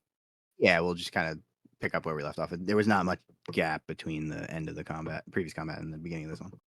All right. Which is a weird way to Then- write an adventure, but oh well. I'm going to charge the abomination. Okay. I have plenty of space to do so. So I'm going to charge up to here and take a swing at the abomination. Smashy smash. Target number 8. And target number 8. And I get a 1 of rams, which is a failure. So I need an 8, you said? Yep. All right. I will cheat in a 5 of crows, which becomes an 11 of crows. Or just an 11 with a crow trigger, which is a success, but it's a negative, so I'll have a double negative flip on this. What was the total? I'm sorry. It was an 11. So yeah, but you ignore 1 negative, so that leaves you at 1 negative. Yeah. Okay, so I'll be at 1 negative, but I will also get a free intimidate. He will also be cowed immediately. Right. So that's low damage for 1. All right. And he is also immediately cowed, so he has negative flips to hit me. Gotcha. Again? And the other thing I'm going to do actually doesn't matter because my 0 action can't do anything. So that's my entire turn because it's 2 AP to charge, yes? Yeah, but you get 2 melee attacks. Did you miss one? Oh, no, I only made 1 melee attack. Cool. Yeah, I'll well- make my second attack then. Here we go. Right. And that's a 3 for a 9, That will hit him. which is a success, but I will be down to just a regular negative flip. Yep. All right. Jeez. Wow. You guys are lucky. Hey guys, it looks like I've gotten all the high cards in the decks. That's 4 damage, down to 3 with the armor on him. You just deleted it. Did I kill it? No. Got Well- it close though, hopefully. I gave it a brief smack across the arm, which made it stagger back a bit, and then I grabbed it by the shoulders and gave it a huge kick directly to the midsection. All right. Let's see if Hooded Man and his shotgun can get last hit again. Oh boy, time to kill Steel. Luckily, in this game, everyone gets credit for all the kills. So There we go. Oh, I It can was hit him. team effort. exactly. Let's see if I can shoot him good. Actually, so first, since it's my turn, I'm gonna discard a card since it's the start of my turn, Mhm. and summon a station. Mr. So again, Dragon Ghost. so again, you can see me rip the fabric of reality, and I summon a station like here. That's like I think 3. Yeah. And now I'm gonna go attack. So I first flip since I'm attacking Abomination. So I first flip 1, right? You are going to flip 4 cards, one for everyone that's over there, basically. So, So I'm gonna flip 4 at once. no, don't do that because we have to call them out ahead of time. Alright. So let's go. So Let's do the Guild Guard first. first Guild Guard. Oh, Uh-oh. Ugh, fuck. man. It's your Well, fault. It's It's your fault. Mm, I fucking shoot the Guild Guard dead. You can still cheat to miss him, but it's not good. Wait, Black Joker can't be cheated, I think. Or he Well, can no. be. So he will be the target, but once you do the flip to shoot, you can choose to basically pull the shot. But I'm just Alright. gonna flip the other 3 cards. They don't matter because you can't cheat the Black Joker. Yeah. I'm then gonna reshuffle the deck so everybody gets to draw a card because every time the deck Woohoo! you draw a card. card. Yay, more things I can use. More things I can forget about. And then you are going to take your shot at the Guild Guard. You have a target number of 7. Or I flip again. Yep. Oh, a 4. Does that put you at a 6? Yeah, so I have 2 shotgun kills, so that's a 6. You have successfully missed. Yay. Would you like to do it again? The Yes. Black Joker's back in the Let's- deck now, so Let's do it again, baby. all right, flip for the Guild Guard. bring it on. Oh God, Oh, no. Can I cheat he this? really wants to get shot. For the zombie. Now I flip for the zombie, huh? Yep. Oh, Well, that sucks for Eric. Now I flip for Eric. God damn, you gotta be kidding me. Wait a second, I'm gonna be Oh, our. my gosh. no. That's honestly hilarious. Hey, thanks for getting out of the way for my turn. Oh boy. All right. You're welcome. One more for Hugo, and you shoot Eric. I did mention when we first talked about randomization that I hate randomization from 2nd edition. It's the worst. A negative twist is so much more elegant, but here we are. Shenanigans. Here we are, baby. 2 Black Jokers in a row. I mean, you did flip 10 cards plus. All right. So. Now I flip to see if I can miss people. Yeah, so you're going to flip a card, and then Eric is also going to flip on his defense. So this will be an opposed. Eric, Which is true, by the way. this isn't anything personal, Eric. I just suck at shooting. Shotguns are not tools of precision, so it's fair. I mean, you say that. They can be, if you know what you're doing. Yeah. There we go. I flipped a 3. So you're at a 5. Yep. Okay, so all I need to do is flip anything above a 3. Mm-hmm. Hey, Oh, Hey. Stormlord, we successfully missed again. All righty. Yay. Hey. Eric sort of ducks the shot, and the slug scratches the back of his armor. Yeah. The hooded man puts up his hand and he's like, "Apologies, good sir." Astarte, watch where you're aiming. So you see the guard finally manage to slap a couple rounds into the cylinder on his revolver and close it. But while he does that, the zombie has now his attention has shifted, and he's gonna walk over. Were you within an inch of him, Eric? No, I was explicitly just outside of an inch of him. Yeah, I thought so. Okay, so he's gonna walk over and he's gonna try to slice you up a bit.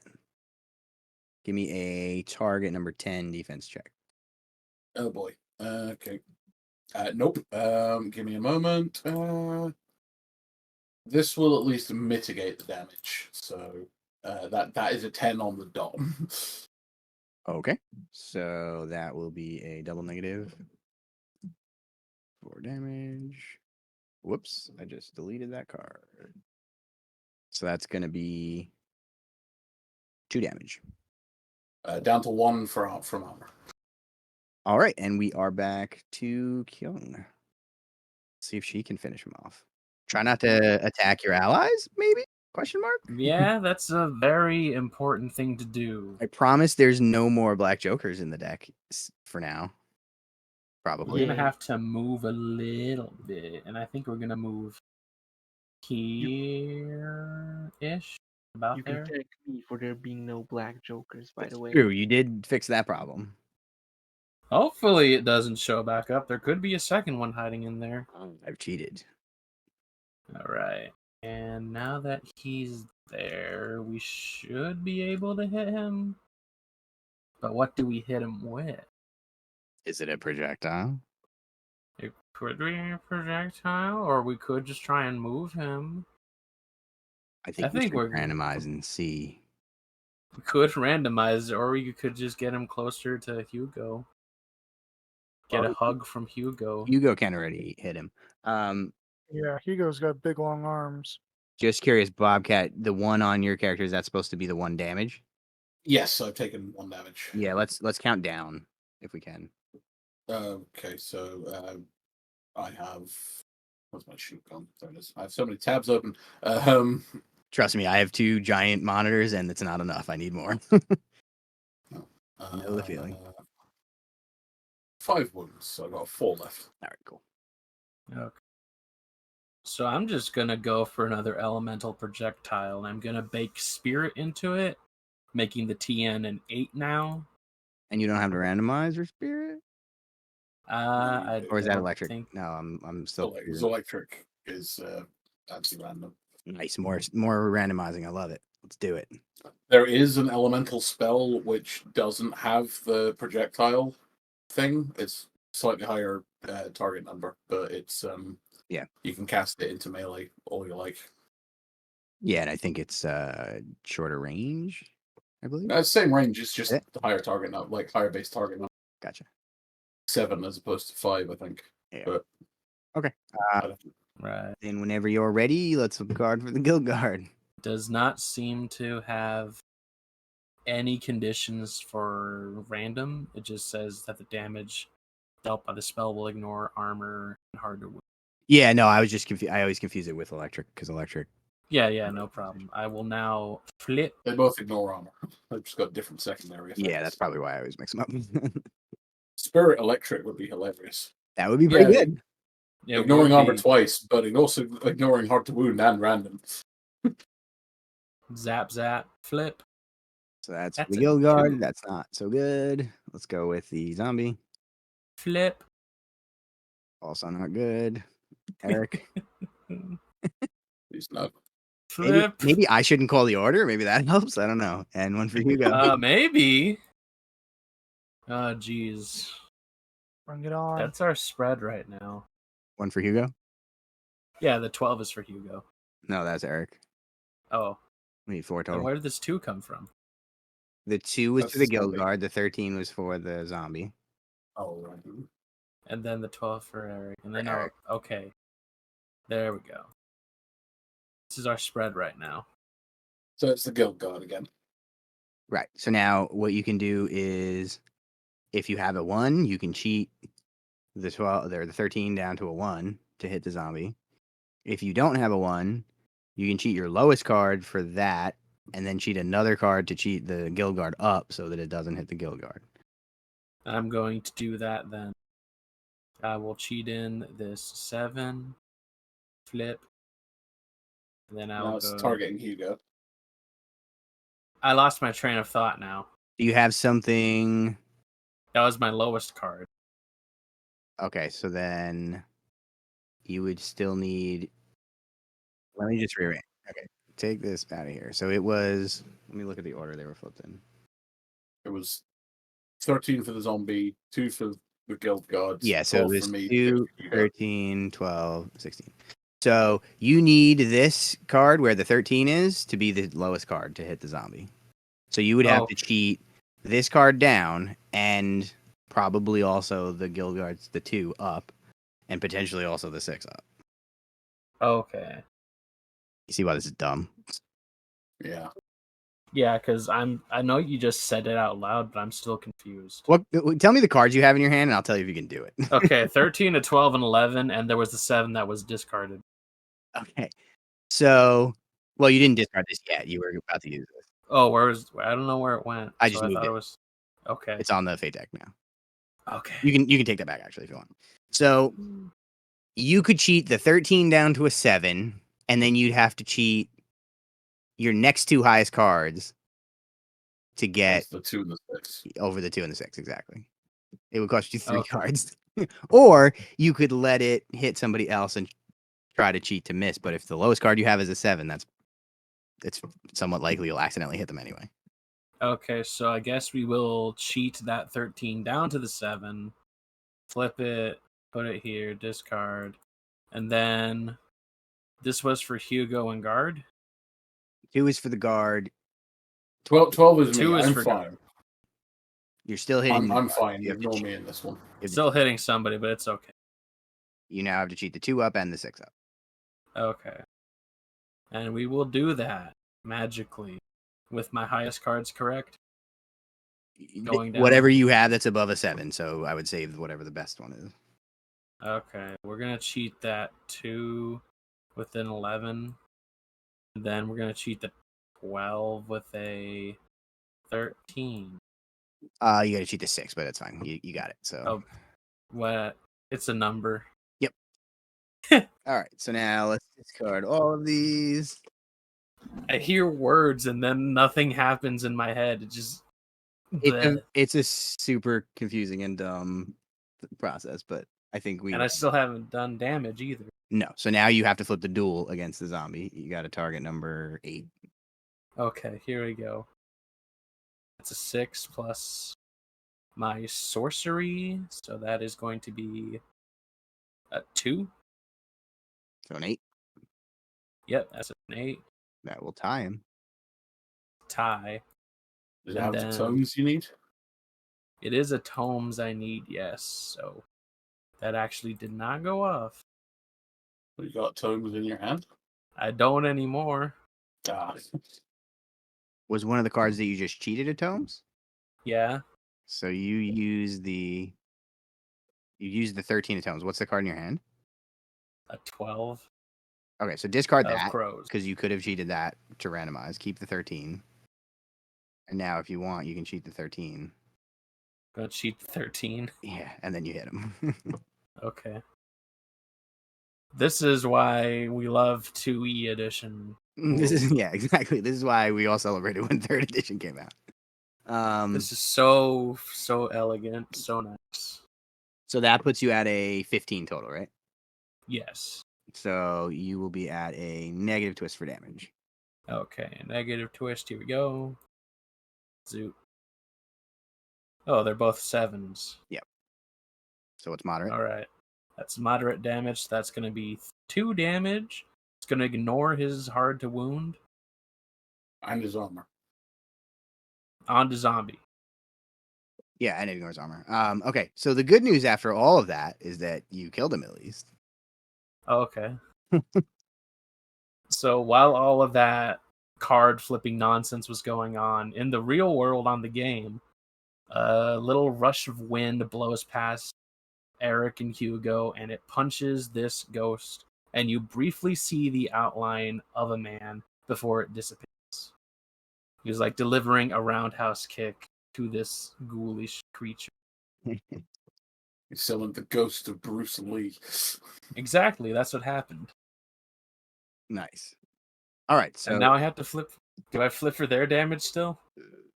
no, he's done. Okay. That's the end of it. Okay. Hey, you didn't hit us. You hit the Right. the intended target.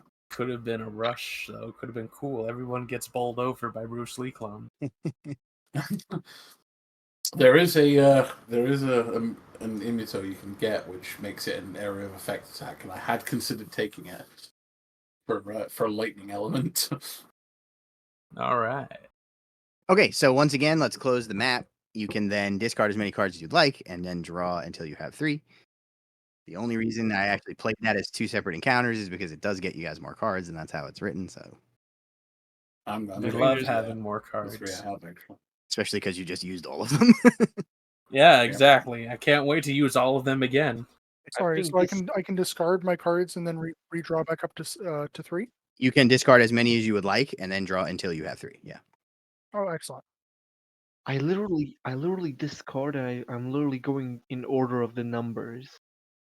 Did you shuffle? Yes, Lucky you, I I think. guess maybe, or unlucky you.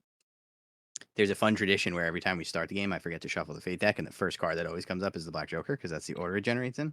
And then I go, whoops, I forgot to shuffle, and then I shuffle it, and we start again. But I And then- remember Whoopsie.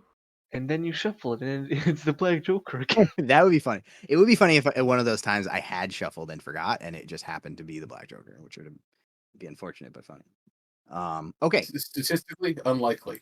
but yeah, I mean, hilarious. 1 in 54. It's it'll happen one day. Oh yeah. All right, so you managed to take out this zombie that was attacking this man. The man raises a hand to shield his face from the rain. Now that he's closer, it's not difficult to make out his balding hair or the rumpled blood and oil-stained suit beneath his coat. Thanks for the help there, friends. He reaches out, shaking your hands in apprehension. I don't know what I would have done if... His voice trails off and he grins, happy just to be alive. Well, like I said, thanks for everything. The name's Daly. Travis Daly. Write that down, everybody. The hooded man looks at Travis. His name Travis. Yes. And he basically nods at him and says, "You're very welcome, dear fellow. Did you perhaps see where those ruffians went?" It seems like they all fled. I saw a couple going into the sewers a ways back there, and he kind of motions over his shoulder. Attacks from this sort of thing common around here? Can't say I've seen much action like this myself. It's not really my line of work typically. Well, you're a strapping young guild guard, no? Have you not seen horrors like this before? Or... Travis runs a hand through his balding hair. I'm an accountant for the guild. He smiles a bit nervously, as if he was aware that many people in the city were less than pleased with the guild's draconian methods. Mostly it's nothing too exciting, never anything like this. Just numbers and shipments and that sort of thing. He gestures towards the derailed train. I was here to sign off on some mining supplies that were headed down south, but right after the accident, those things tore the door right off and started hauling the equipment off into the night. He bites his lip, as if slightly embarrassed. I sort of hid at first, hoping that they were just after the machinery, but then one of them came after me, and, well, you saw how that ended. Yes. You're an accountant. This is not to be expected of you to fight such. Eric kind of kicks one of the abomination's corpses and goes, "Things." He kind of looks down at the gun in his hand and like turns it over, like he's very kind of unfamiliar with it, and just kind of like nods up at you. You are a very brave man, regardless, Mr. Day. Yeah, well, if it wasn't for you guys, I wouldn't be much of a man at all at this point. Maybe. Hugo's going to give a big grunt and say, "You owe us." So they went down in the sewer direction. Yeah, he's gonna point back in that direction again. It's kind of further, like where in the direction the train came from, but on the other side. Yeah, Alright, over Hugo is that going to way. start moseying in that direction. Eric will watch Hugo go for a couple of minutes or a couple of seconds, and then pat Travis on the shoulder and go, "You go get some rest, yeah?" And follow Hugo. He's just gonna continue to kind of look embarrassed and nod as you guys walk past. Stay dry out there, Mr. Daly. Well, at least he won't have a permanent rest yet. Okay, we need to talk. Why are you so morbid? When you say "yet," his eyes kind of go wide, and he lower, like he drops the gun to his side and kind of slumps his shoulders.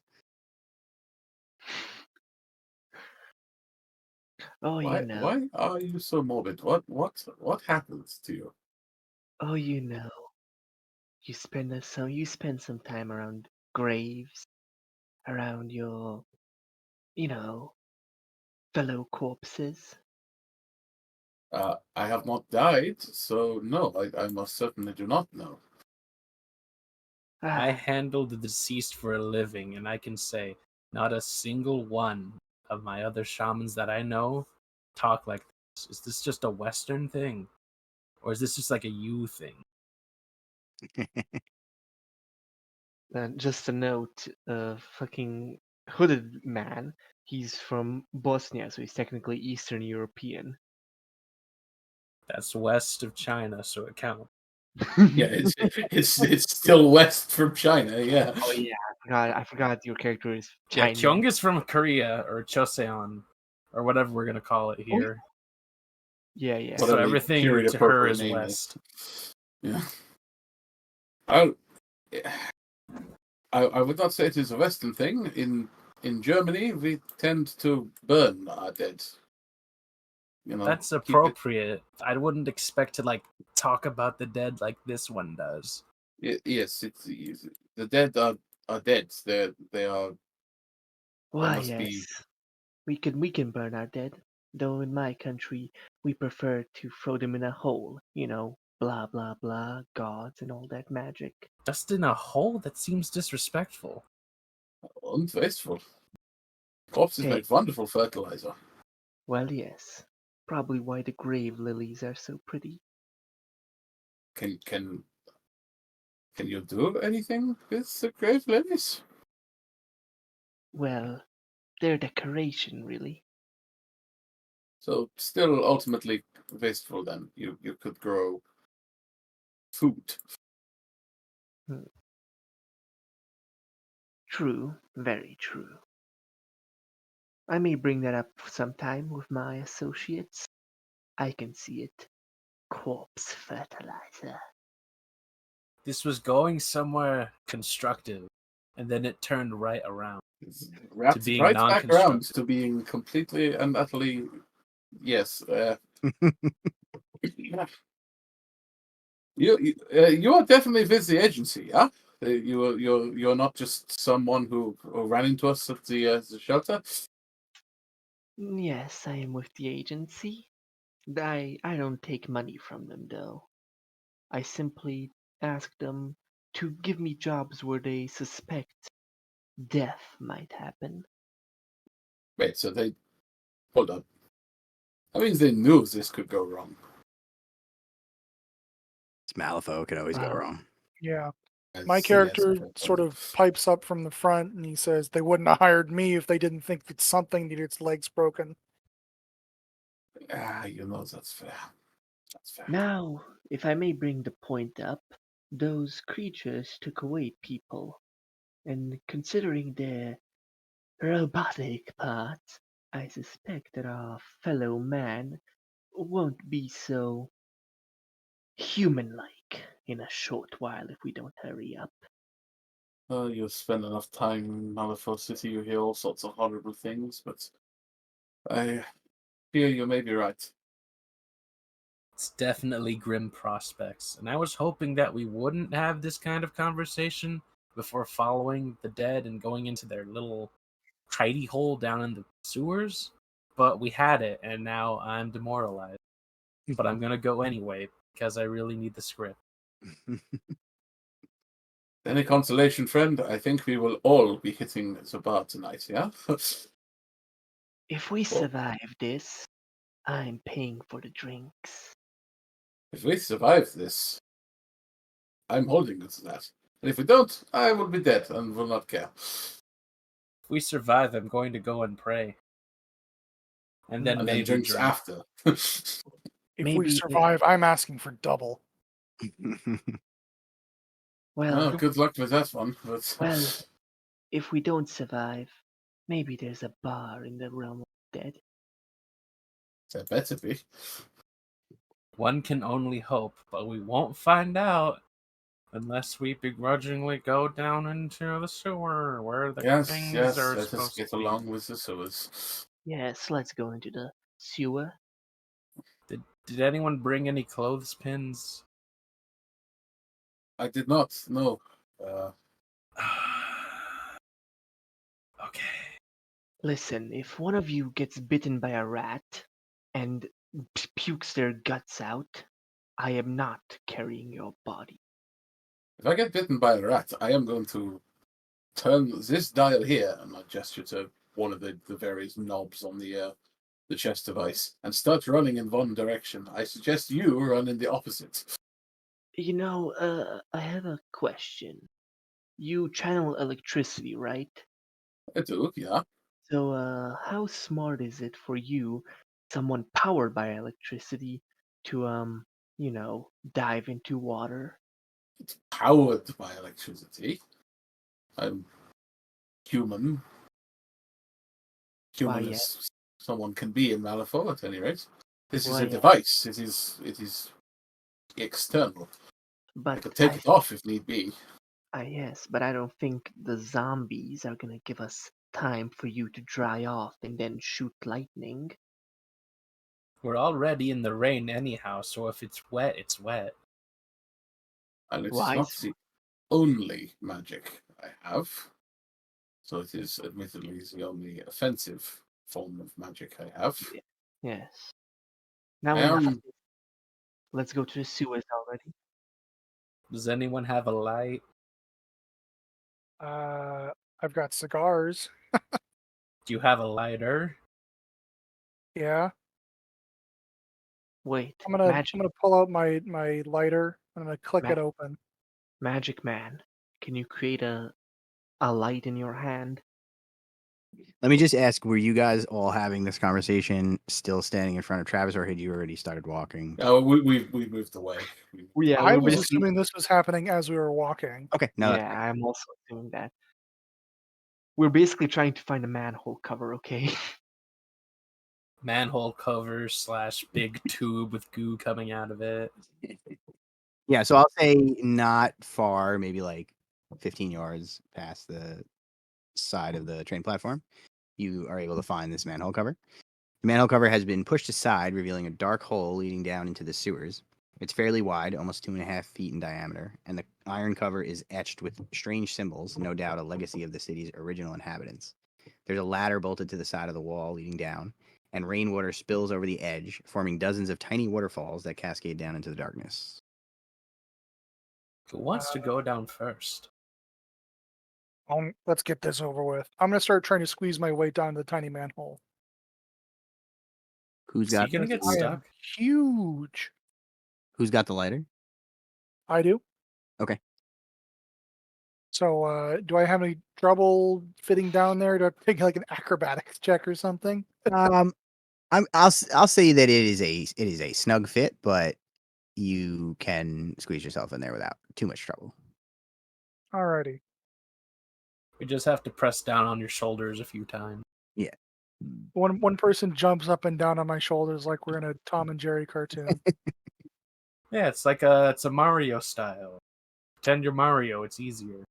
Wahoo! Exactly, that's the spirit we like to see. I don't think Mario's been invented at this point in the timeline, sadly. Tom and Jerry might have been, though. No video games, no Disney.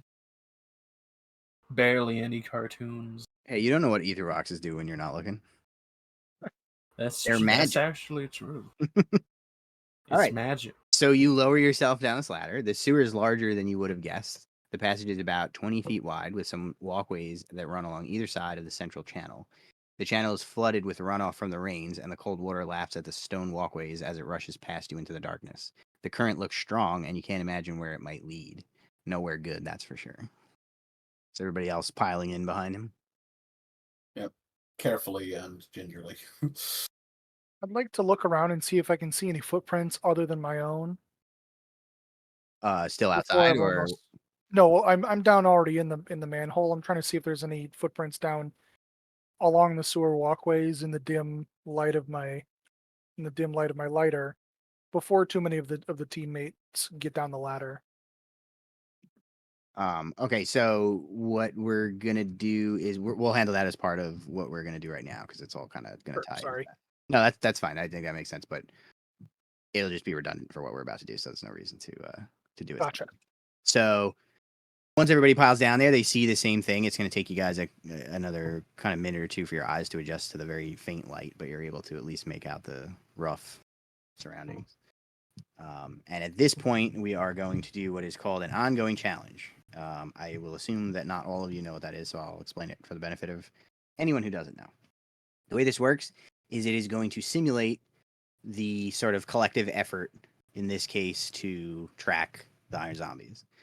And rather than everyone sort of do different things independently or kind of handle it with individual checks, what it's going to be is it's going to be sort of a group effort to accomplish the goal. Basically, there's going to be a period of time called a duration, and every duration, everyone can take one check to contribute towards finding the targets, towards tracking them. You need to hit a certain number of successes in order to succeed. If you hit a certain number of failures, then you fail. The way it's kind of works is it's really to track the amount of time that it takes for you to do something, but although you can actually fail and not actually accomplish the goal. So the way it's going to go, navigation's not a skill anymore, right? That was a first edition thing. Let's check. Let's check, baby. Yeah, it says wilderness now. So there's going to be 3 skills that you can use to contribute to this. Not all of them have to be used, so everybody can just choose the one that they're best at, and that's fine. Your options will be track, notice, and wilderness. Okay. So again, you can just pick whichever one you're best at. You could all do track if you're all best at track. That's fine. It doesn't have to be one of each. And you'll call us out what order to do them in. Yeah, so everybody's going to have the opportunity to do a check if they want to contribute. You do not have to contribute. You can just kind of be along for the journey.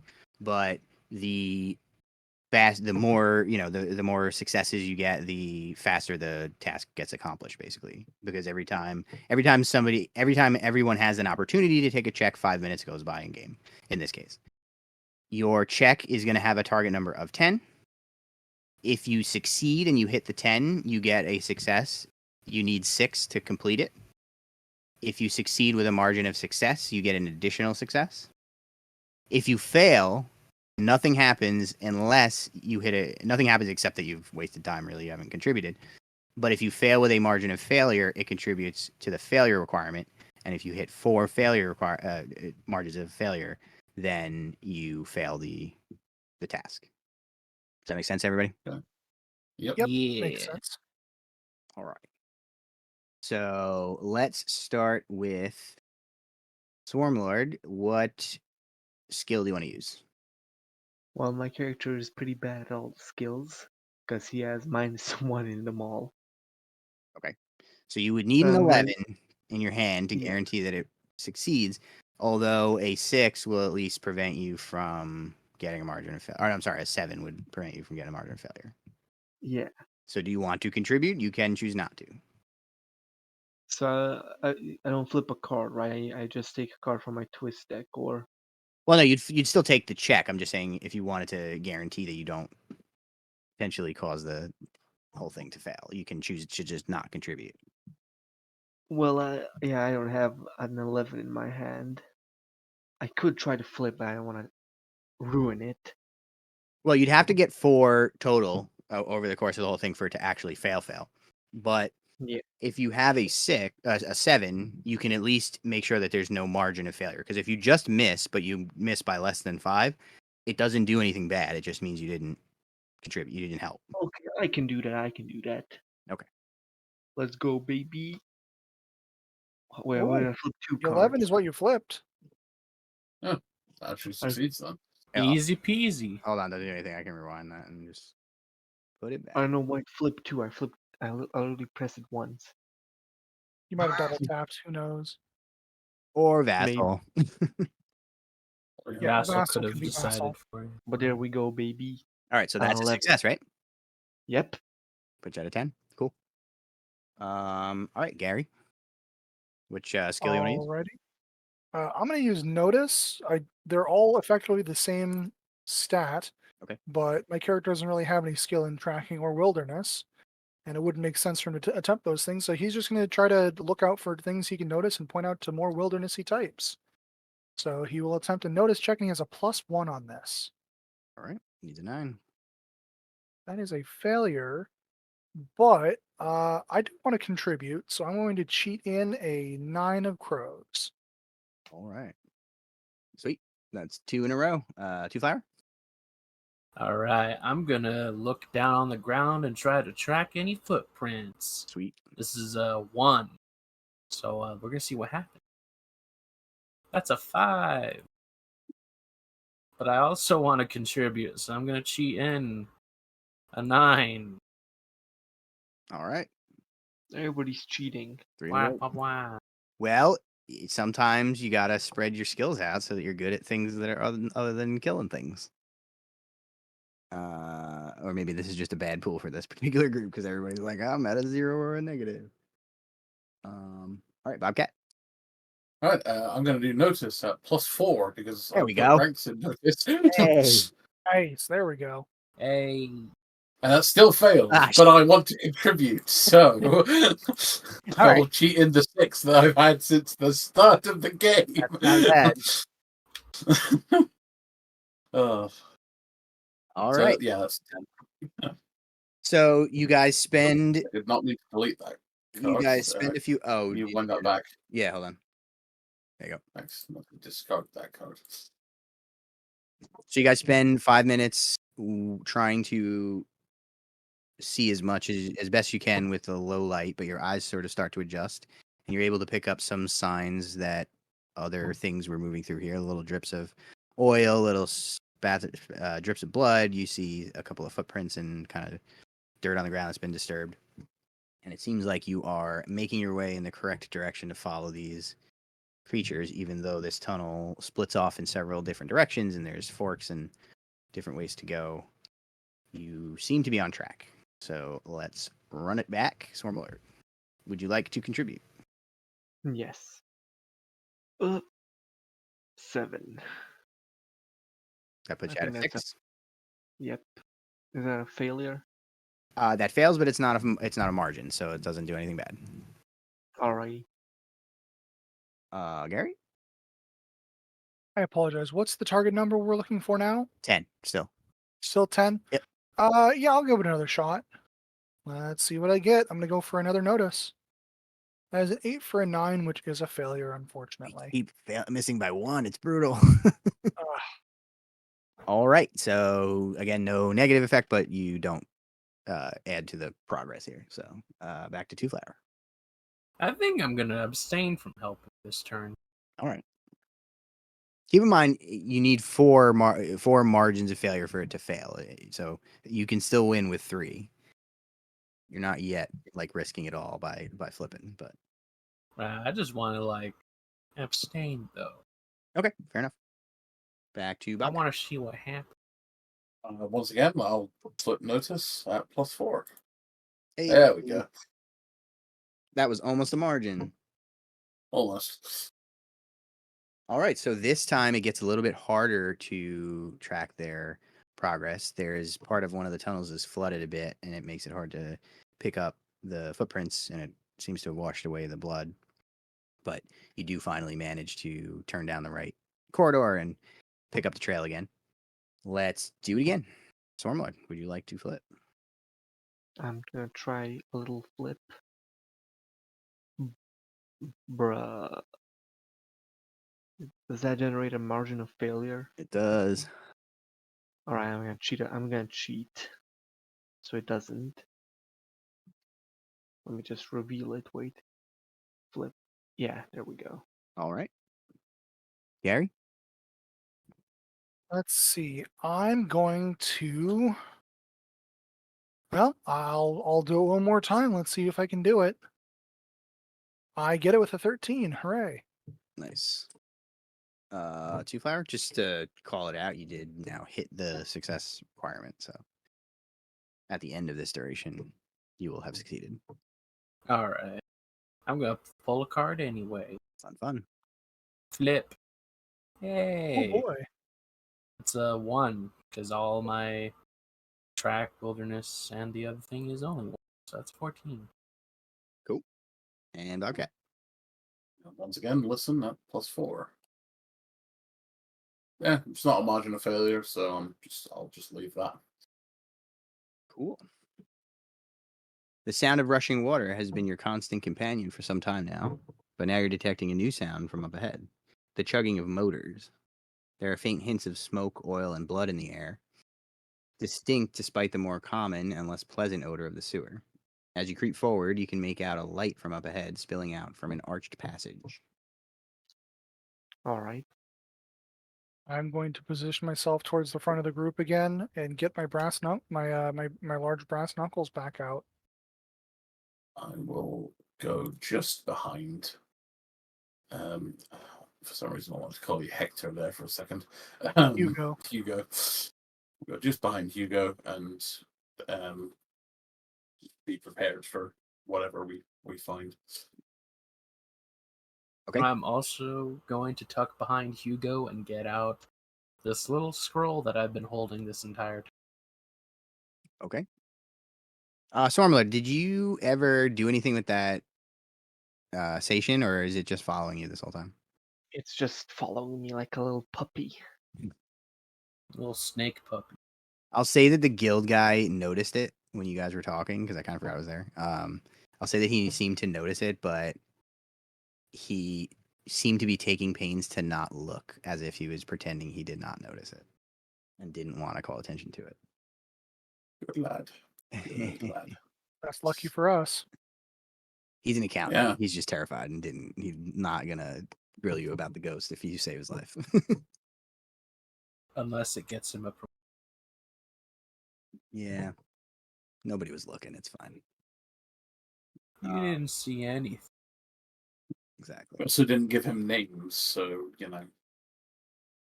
with any luck, he will. If he does try to turn us in for anything, the guild will dismiss his story as outrageous. There you go. So are you still walking towards this room?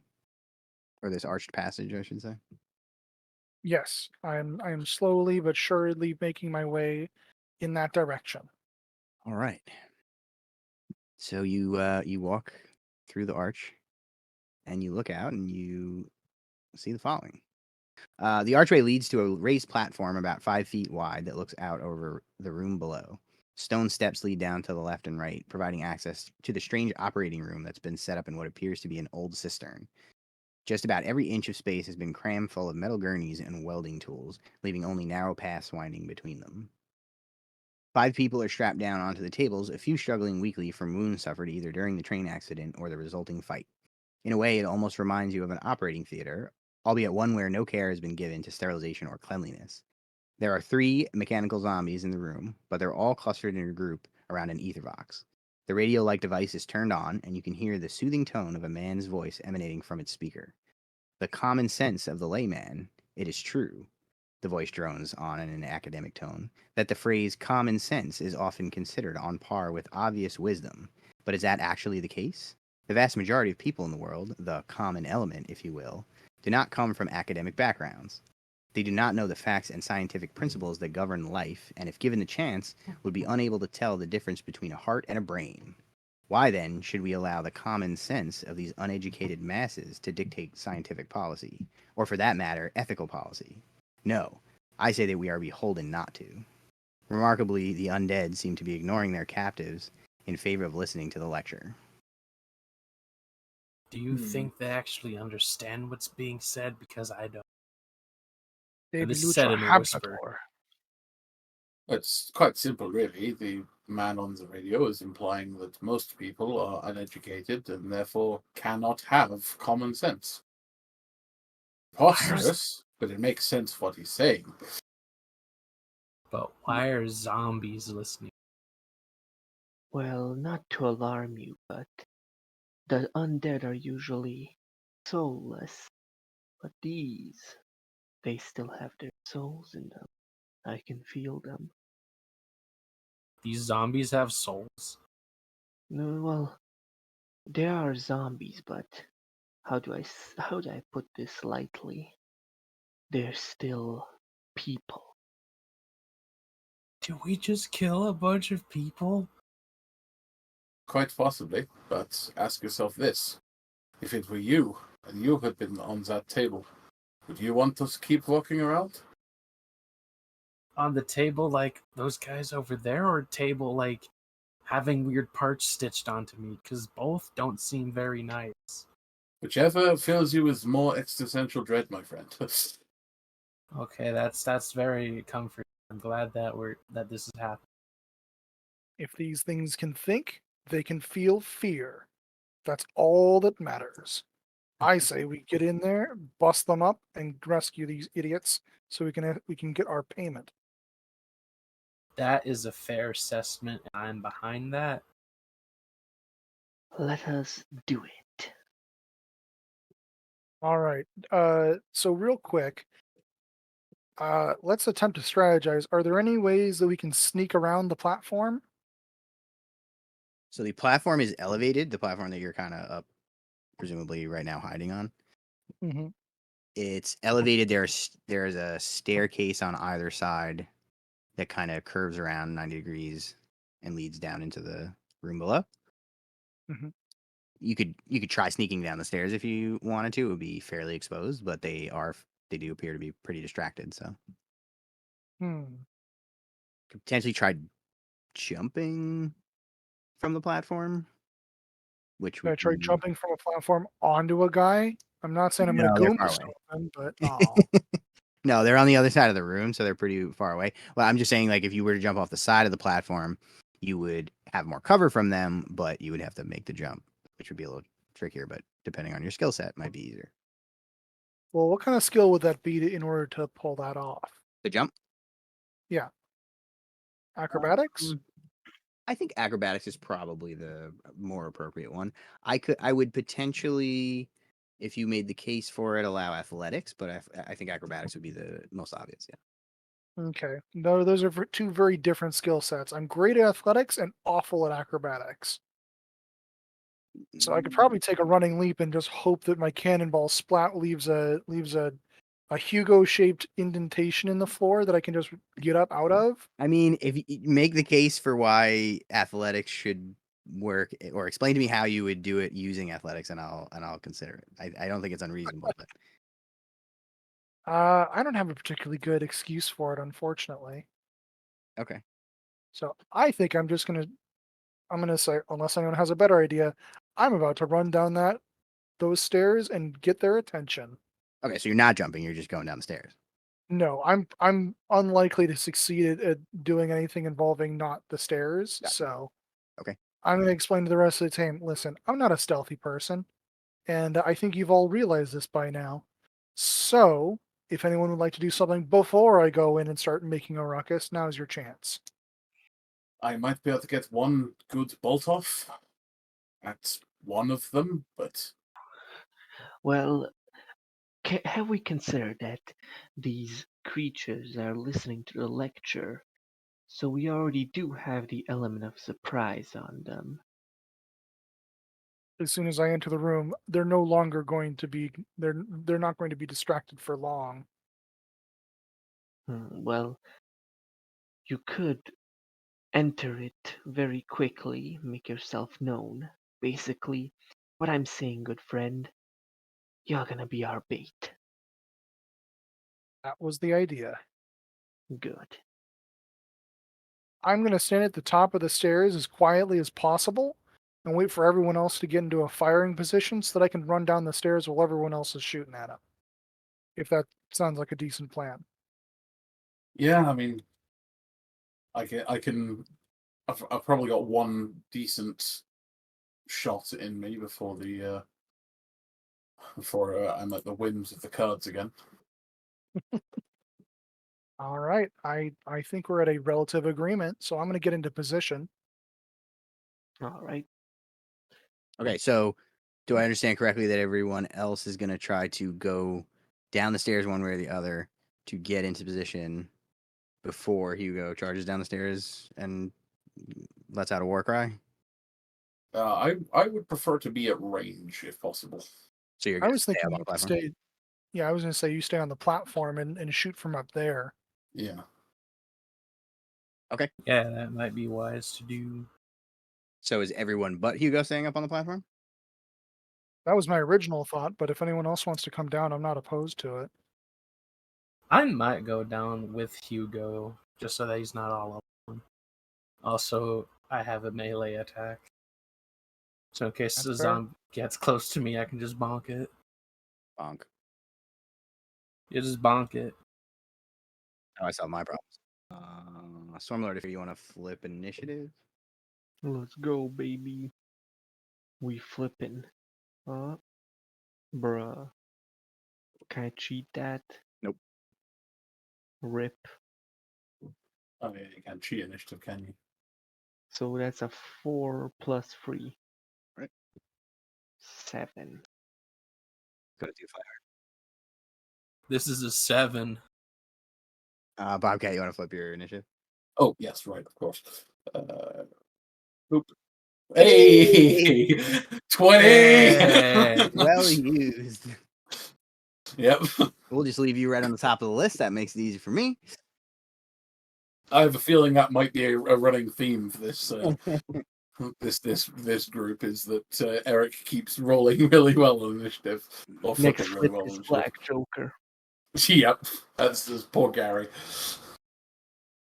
Gary, can you flip initiative while we're... Oh boy, I got a 2. All right. Epic.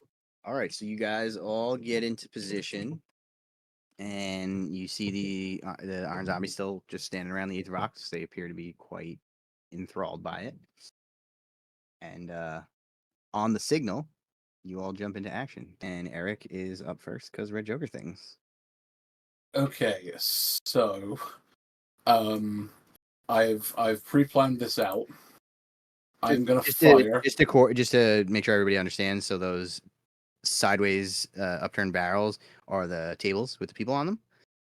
That makes sense. The zombies are in the back, huddled around a table that has the ether box on it, and otherwise there's just kind of random supplies around the room. So yeah, aiming specifically at Abomination 4 and then Abomination 3 in that order. Okay. Eric is going to summon up as much of his power as he possibly can, and he is going to launch a pair of hypercharged lightning bolts, or attempt. Well, I say attempt to. I know it's going to succeed because I've figured it out. But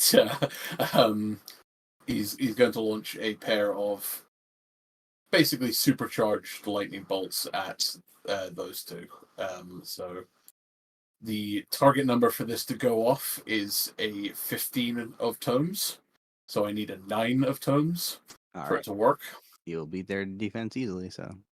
Yep. So the first one is not that. So naturally, I have this just sitting in my hand.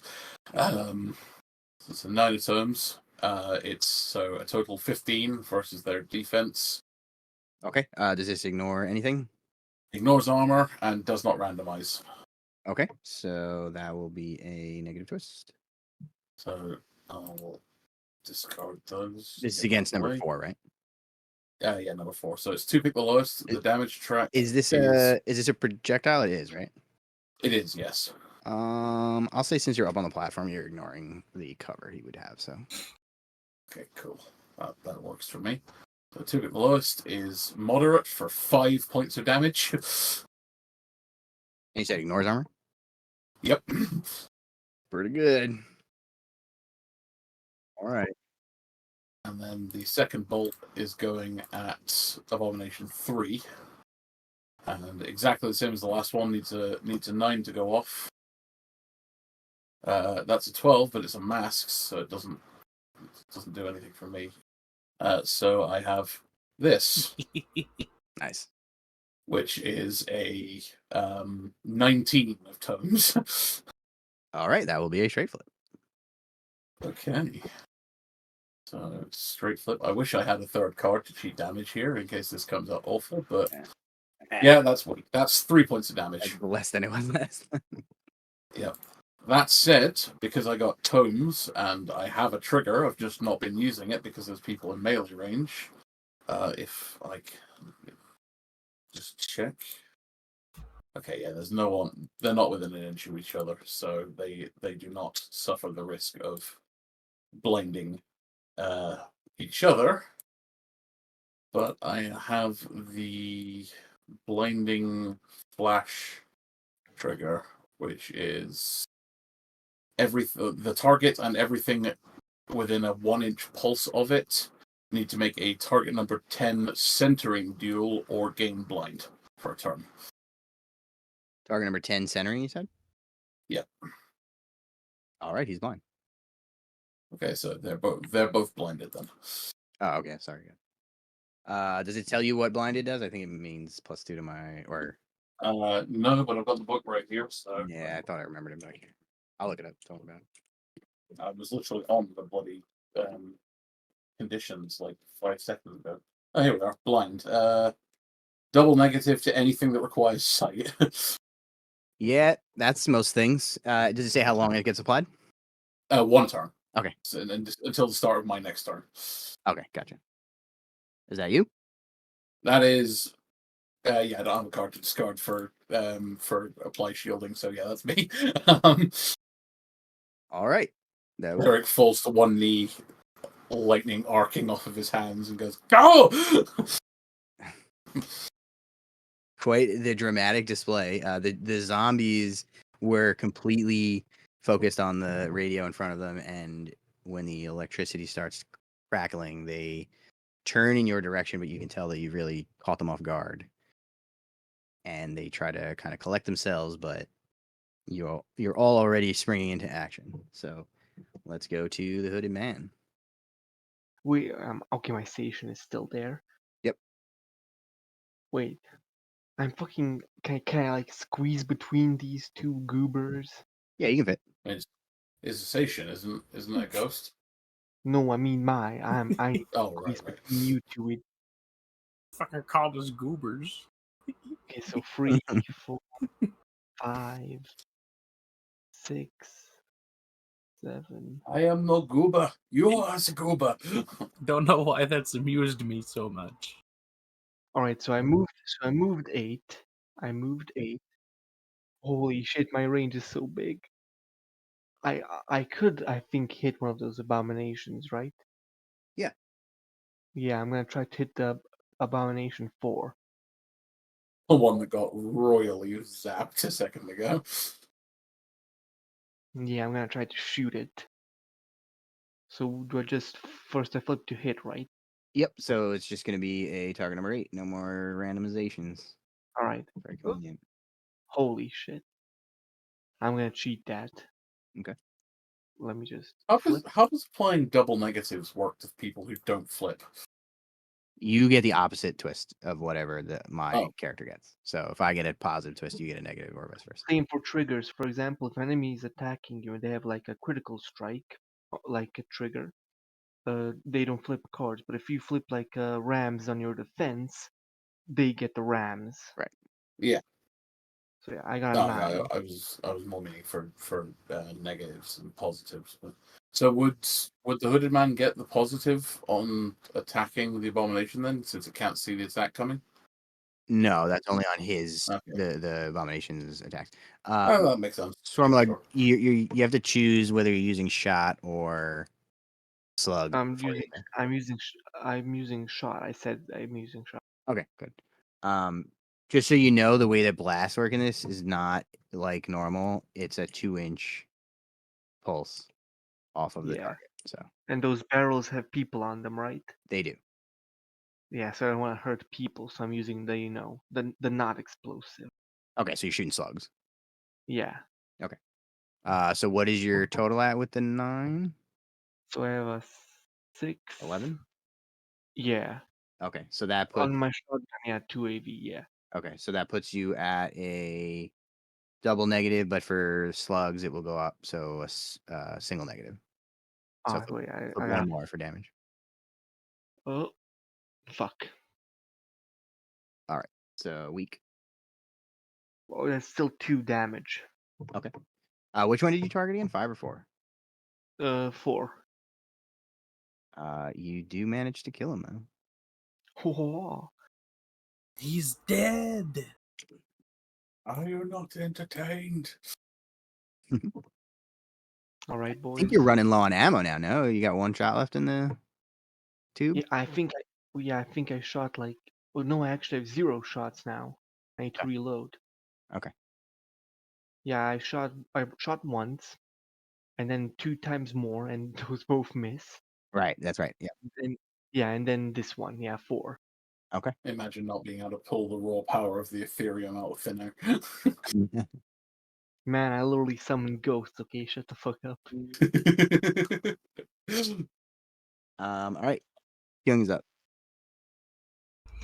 All right. Let me check my range. I need to move. Here we're gonna move down. Oh, mild curiosity. Am I the only person playing class from the core book, or Hmm. No. I mean, there are 2. Yeah, so there's 2 Up there people. was 2 dabblers. oh, 2 dabblers? Okay. If I move again, will that be like all my actions for the round? You would just have a 0 if applicable. Yeah. Okay. I'm just gonna take it so that I can just move in. Right here. That's all we're gonna do. Oh, Mr. Hugo. there. Wallow meat. Alrighty, we're going to turn on our range so we can see where we're going. So we're going to start off with a walk to about here, getting down the stairs. Okay. And then we'll get to about here with another walk.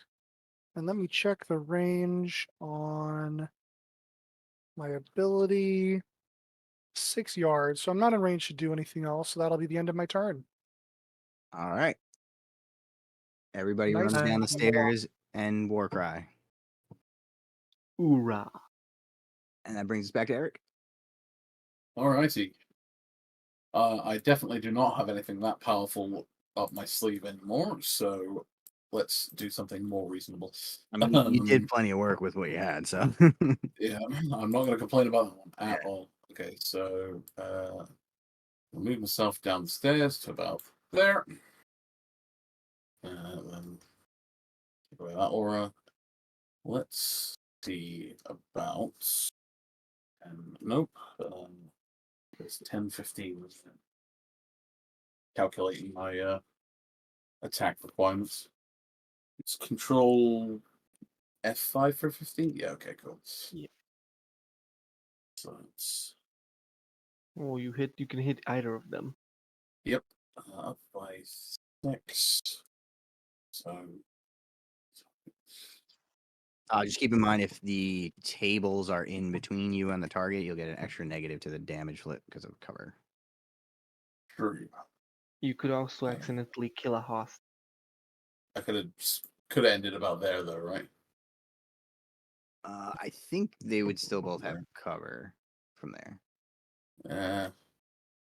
Would they have cover? Wait, sorry, Eric, I grabbed you accidentally. Good. No. What did I click? I think I clicked the tape by mistake.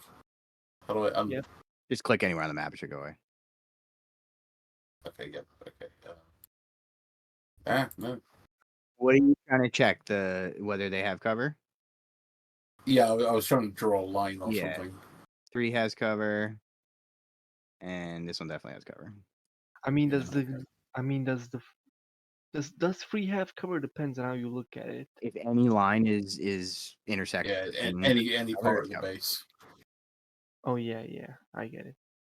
It's just to the damage flip though. It's not gonna give you negative to the attack, so it's Okay, well that's all right then. Yeah, all right. I'll launch my hand to 12. Yeah, I won't bother messing with the damage at all. I'll just I'll lower it by 1. So 10. So for this blast I will need a 4 of tongues. all right. For a total of 10. Target And I number 8. have nothing in my hand, so I'm just top decking this. Nope. But I get to draw a card. That's a good one to waste. Yep. Not a whole lot of use to me, but yeah, no, that's me. All right. I just realized that this is going to be the first time I have one of the zombies walk. Oh, that's not true. The last time it was just really small walk. Now it's a big one. Yeah, because I had to actually check their walk this time. All right, so they're gonna. You guys did a pretty good job of staying out of their threat range, so they're just gonna both double walk over their fallen comrade and stand there and look gross and menacing. Yeah. Bleh. Back to the hooded man. The hooded man is gonna do what he does best. He's gonna shoot them. Yeah, but you're out of shells. Oh yeah, I need to reload. So that's wait. How much is my AP to reload? It says it on the gun stat line. Yeah, I'm gonna. Oh god, it's 2 AP. Yeah, I'm just gonna reload, baby. All right. You hear the click clack of the shells getting pushed into the tube, and Yeah, he basically ducks a bit. Sorry, lads. Oh, a lot of bullets.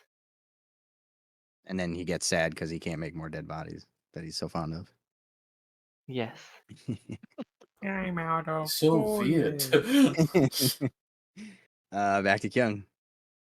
All right. Let's zap one of these freaking zombos. Goes that. Summon the ghost We're of Bruce gonna Lee. zap number 3 is what we're gonna do.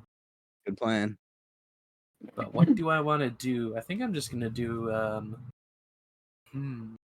He is also being engaged because Hugo has such a big engagement range. So back to That this. means back to Remember that the again. perks of lightning. I'm gonna set my TN to 8 to bake spirit into my elemental projectile, and that's what we're gonna do for this first attack. All Flip right. it. Randomized. Flip for zombie. Okay. Second zombie. Flip for that zombie. Go for Hugo. Then flip for Hugo. Hey, we finally got lucky.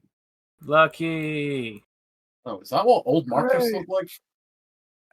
Yes. I just painted that. Marcus had like 3 different designs. That was his special edition, first edition model. Yeah.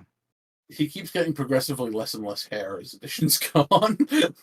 He gets younger as the editions went on. He was aging backwards and then he was aging forward. Yeah, but that's Sorry. canon. He can manipulate his age. I mean, he turned himself into a giant werebear. I'm pretty sure he can just reconstruct himself at will. Listen, guys. He turned himself into a pickle. Funniest shit I've ever seen. Into a pickle? Yeah. Something tells me there would not be an evolutionary benefit to turning yourself into a pickle. All right, so target number 8 to hit the zombie. You could scare All cats right. with it. Put these cards over here. Flipping. That's a 9. Plus my 2 of sorcery. Checking it. You need a tome, Yeah, that's right? a 2 to. Huh? You need a tomes though. I do need a tomes. What's your magical theory, by the way? My magical theory is traditional magic. Fair. What effect is I that? don't know what that does. When I pick an alteration immuno, a chosen immuno is applied without an additional target number. All right. But the target number for every other spell is increased. Okay, so do you want to cheat that, or is it gonna miss?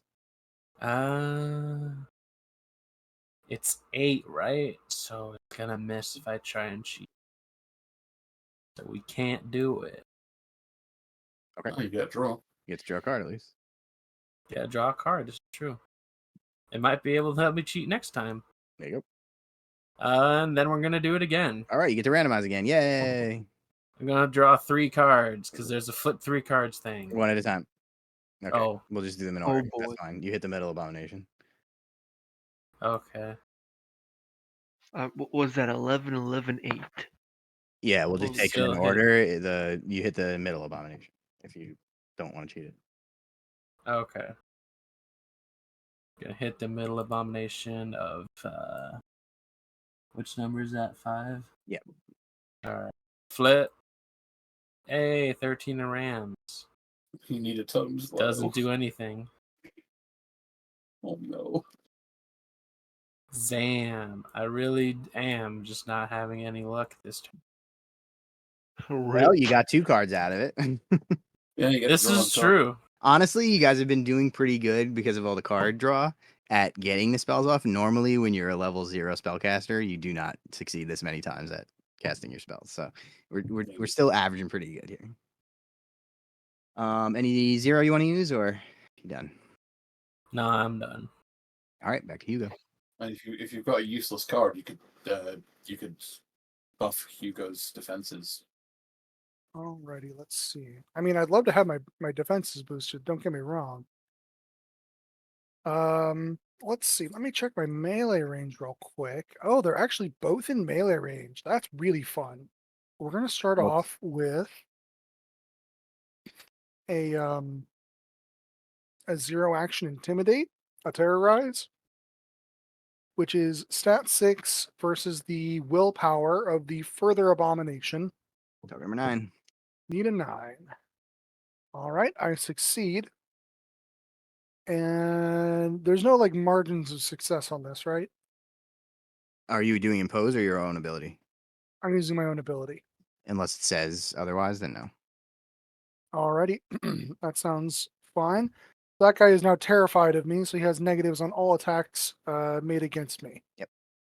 And then my first regular AP, I'm going to punch the abomination directly in front of me. All right. Target number 8.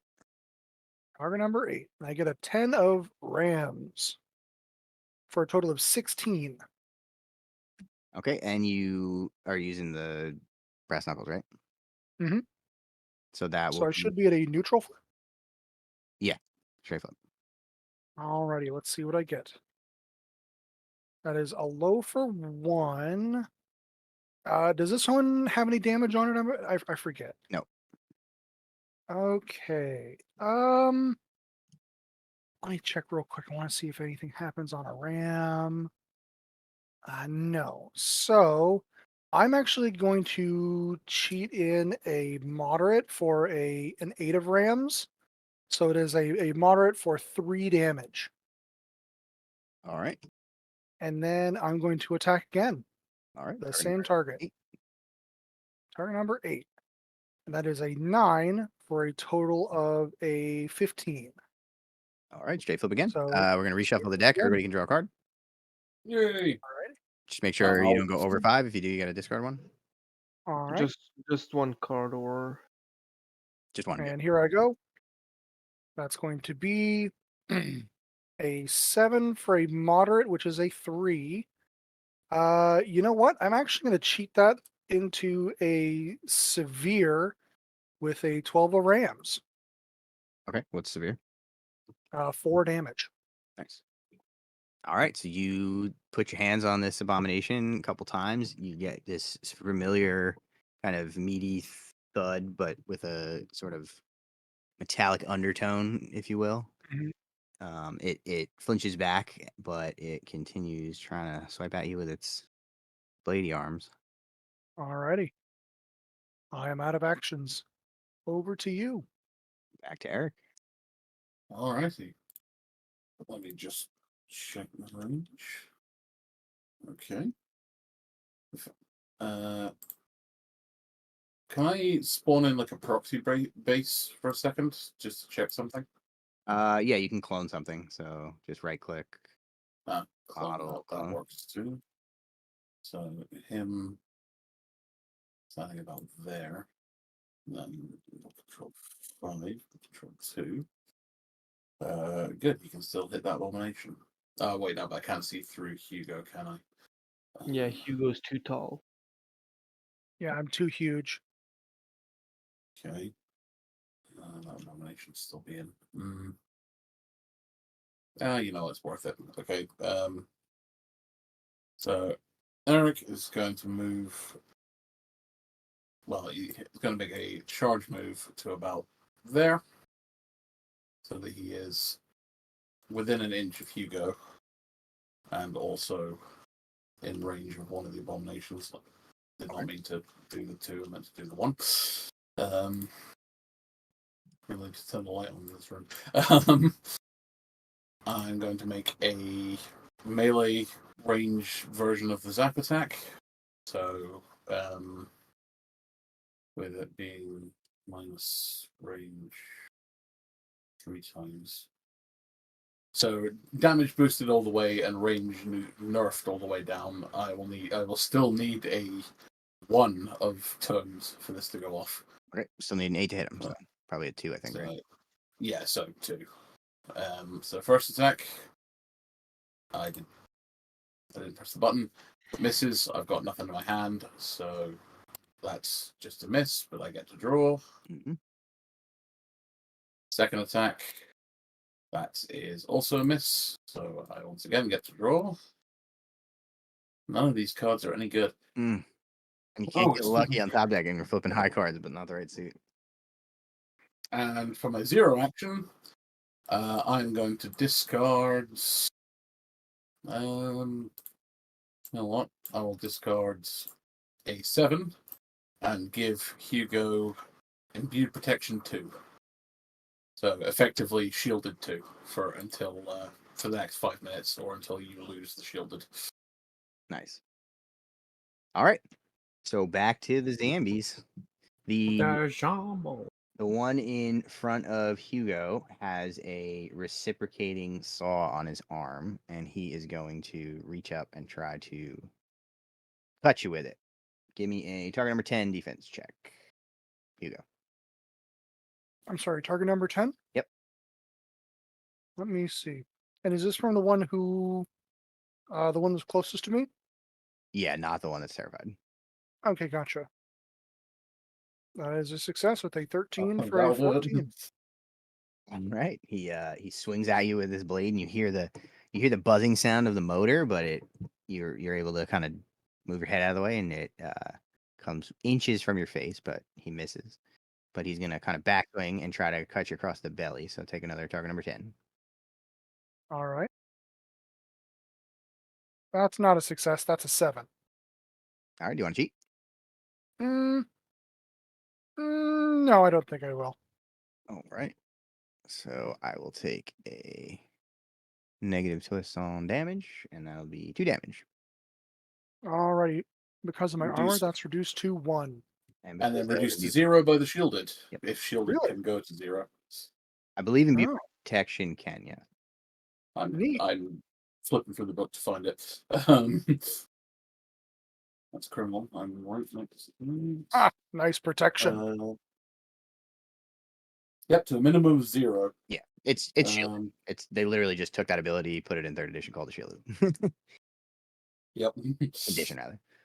Okay, yeah. So he swings back, and you see that the blade hits you in the torso, but it hits the armor, and where it would have glanced off the armor and hit and caught a little bit of your flank, you hear this little electrical zzz, and it kind of the blade ricochets off and does not hurt you. Fancy Almost tricks. like a gravitic field or something, or an ion field. Right. You're shielded. And then the other zombie who just has a plain old sword arm, like you do, he's gonna run up to Eric and he's gonna try to slash him. Oh, 9. Target number 10. He's terrified of Hugo, so he's not gonna fight Hugo. Yep. Okay, so I need an 8 for this. Nope. That's what these are for. Nope. Was that put yet? 12. 13, rather. All right. So he lunges at you, tries to stick you with this blade, and you're easily able to move out of the way. They're a little slow on the uptake, so that will be that for them. Hooded Man is up. Good job. Good job on not dying, guys. I'm proud of you. We did a total of 1 damage to the party this entire session. Now I don't know I'm how the one who took it. I want to position myself in a way that I can hit the zombie without like targeting Eric accidentally. So it's not gonna matter where you move. You're still gonna have to randomize, and like Oh, moving then over fuck. a few inches isn't gonna change anything. So Yeah, then fuck. Actually, since I have a walk of 8. Wait a second. I have a walk of 8, right? Mhm. I could just move around and like. Oh yeah, I still gotta randomize because they're engaged. yeah, it's them being too close to each other, not your angle on them that is the problem. Yeah, So what you could kind of. do theoretically is you could focus, take one shot, because if you're gonna need to cheat the randomization, you're better off doing that than trying to randomize twice. Does that make sense? Yeah. So I'm gonna do that. I'm gonna focus. And I'm gonna Saves on shoot. ammo as well. Yeah. I reloaded. I'm gonna focus, and then I'm gonna shoot, and I'm gonna use the slug ammo. Okay. Which one are you targeting? I'm targeting abomination 3. Okay. So let's randomize. We need 4 this time. So let's do them one at a time. Eric, 4. Fuck. that's not I'm good. gonna. Can I cheat that? Well, let's flip them all first. Hugo, Uh, Nope. Abomination 3, uh, Abomination 5. uh. It looks like I'm the target. That would be Eric. I, I, Scheiße. I'm gonna cheat that. Can I cheat that one? Yeah. I'm gonna cheat that one. Replace that one with Okay. Now you need to cheat the 13 or the 9 down below a 7. below a 7. Yeah.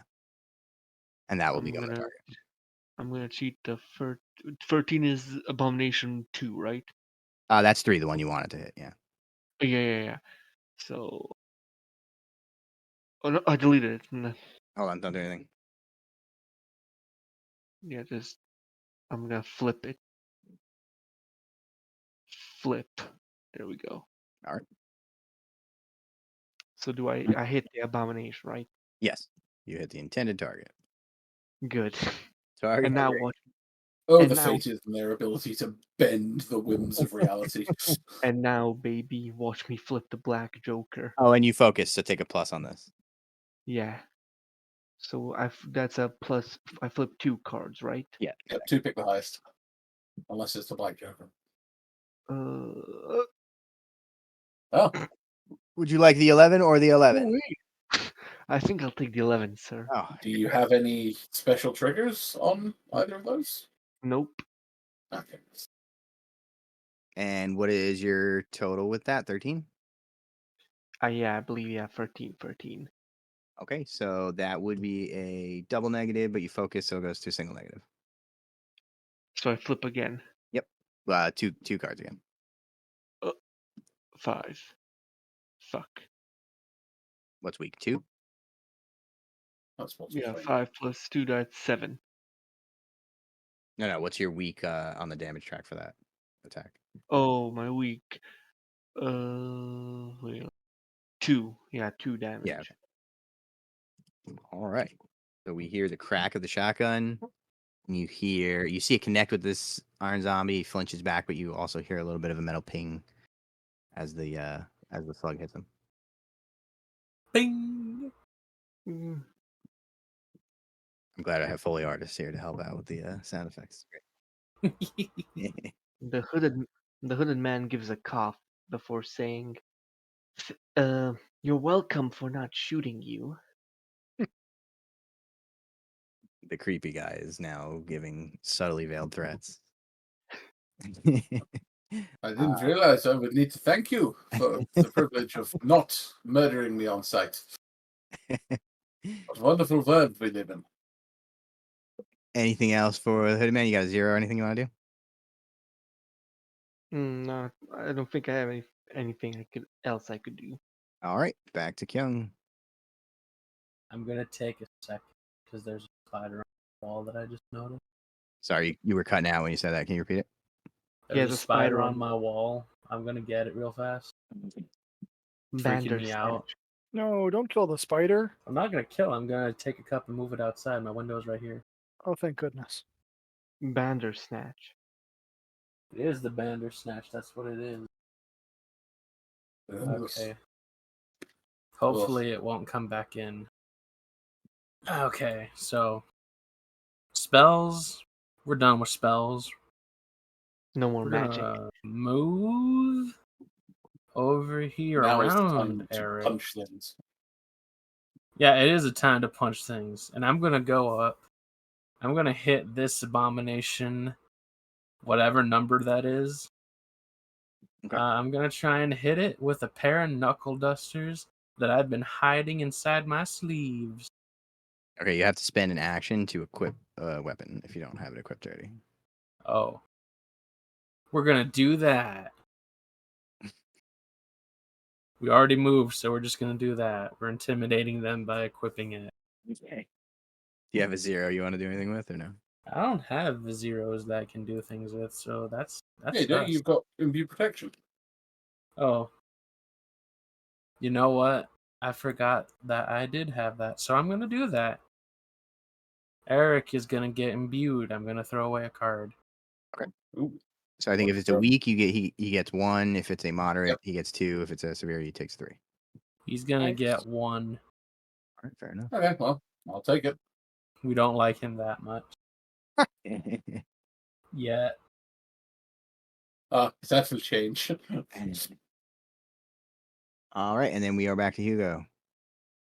All Good right. big guy. Hugo is going to take a swing at the abomination directly in front of me again. Actually, we're going to start off with an intimidate with a terrorize action. That's 0 on the far abomination again. And then I will need a 6. This is going to be a +6, and I get a 10 versus, I think, an 8 willpower. 9, but yeah, you got it. 9 willpower. It's a success. So that one's terrified again. And then I will make my first attack against the closer abomination. Target number 8. And that is an 8 for a total of a 14 of rams.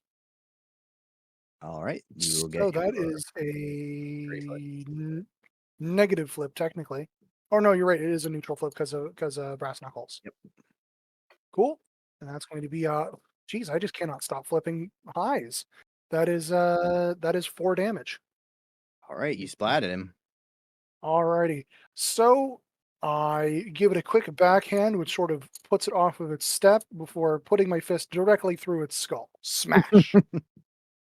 I just want to point out that technically in this game, when you put something down to 0 wounds, it doesn't die. It just passes. Like you knock it out. So it's technically not dead, but yeah. Okay, fair enough. I don't destroy it, but I immediately cold cock and its face kind of caves in a little bit. Yeah. Which isn't necessarily a quote unquote death sentence for a zombie. Right, fair enough. And then I actually think I'm still within melee range, so I'm going to take my other swing against the other abomination. Nice. And so here comes the big swing. That's a 6 for a 12, which is a success, but I'm actually going to cheat. I'm going to cheat in a 13 of crows I've had this whole time and get myself all the way up to an 18, which is a positive flip.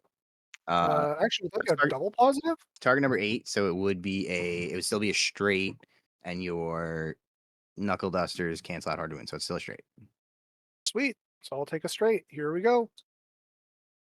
Low for 1. Oh well. But I do get the free intimidate attempt against it, which doesn't actually do anything about it. Because it can't, well, I mean, technically they are 2 separate values. So it is both terrified and cowed. So if it attempts to attack me, it'll have double negatives on attack flips against me. I think it's just going to run in the opposite direction, so it's fine. Oh, come on. Take a swing. Have a go. But that's it. That's it for Hugo. All right, back to Eric. Eric's going to keep doing what he's been trying to do this entire time. Get a close range zap off. What's that? Target number 8. Nope. Draw that tomes. Yep. Well, that's a tome, but it's a 1, so it's not going to do a whole lot. That's not very good. So attack number 2 then. Give us tomes. Hey, tomes. Hey, it's tomes. Huzzah. That's 12 tomes. 12 of tomes. That will be a double negative. Unless, are you ignoring anything with your immuto? Just armor. Okay. Good enough. So double negative, 3 pick the lowest. Come on, damage track. Black Joker. Damn. Moderate for Oh my goodness. 1 Good roll. second. Or good flip. Pretty sure weak kills him, so you're good. Yeah, moderate for 5. Okay. Yeah. Very kills him. All right. The things I can do at close range. It's pretty good. That was a good flip. I just wait till I get a full suit of armor. All right. So just in case, feel free to discard as many cards you want and then draw until you have 3. Probably won't. Question. Yep. What happens when you can't draw anymore? Do you reshuffle when? Yeah. Okay. There's a So reshuffle I'll button, or you start- can right click the deck, and I think that lets you do it. Start that, and start that, and then shuffle. So you take a moment to catch your breath. The scent of blood mixes with that of oil and water, hanging heavy in the air like foul incense. You've managed to defeat the last of the mechanical zombies and bring an end to their twisted experiments. They will no longer threaten the city, but where did they come from? Who made them? You shake your head, dismissing these questions. There are more important things to worry about right now. So you notice that one of the people on one of the gurneys resembles the person who you were supposed to be meeting. And a quick check tells you that all of the folks that are in this room are still alive. They're just unconscious. It seems that you got here fast enough to stop them before horrible things would have happened to them. So basically, you got the good end. Hooray. Is the guy we were sent to recover, I'm afraid I've forgotten his name. Roland. Roland. How is Roland tied down to the table? Just with some like leather straps. All right, I'm gonna reach over and with my bare hands just snap the leather straps. All right, give me a target number 8 make it a 9 athletics check. An athletics check. Oh boy. So I have a +4 on this. Here we go. And that is a 5 for a 9. All right, you reach down, you start pulling on these straps, and they seem like they're gonna hold tight, but the leather is a little bit old and dry, and you manage to rip them. Just rip them right out. Yep. Reminds me not to get on your bad side, eh? And I sort of roughly reach down and pull up Roland.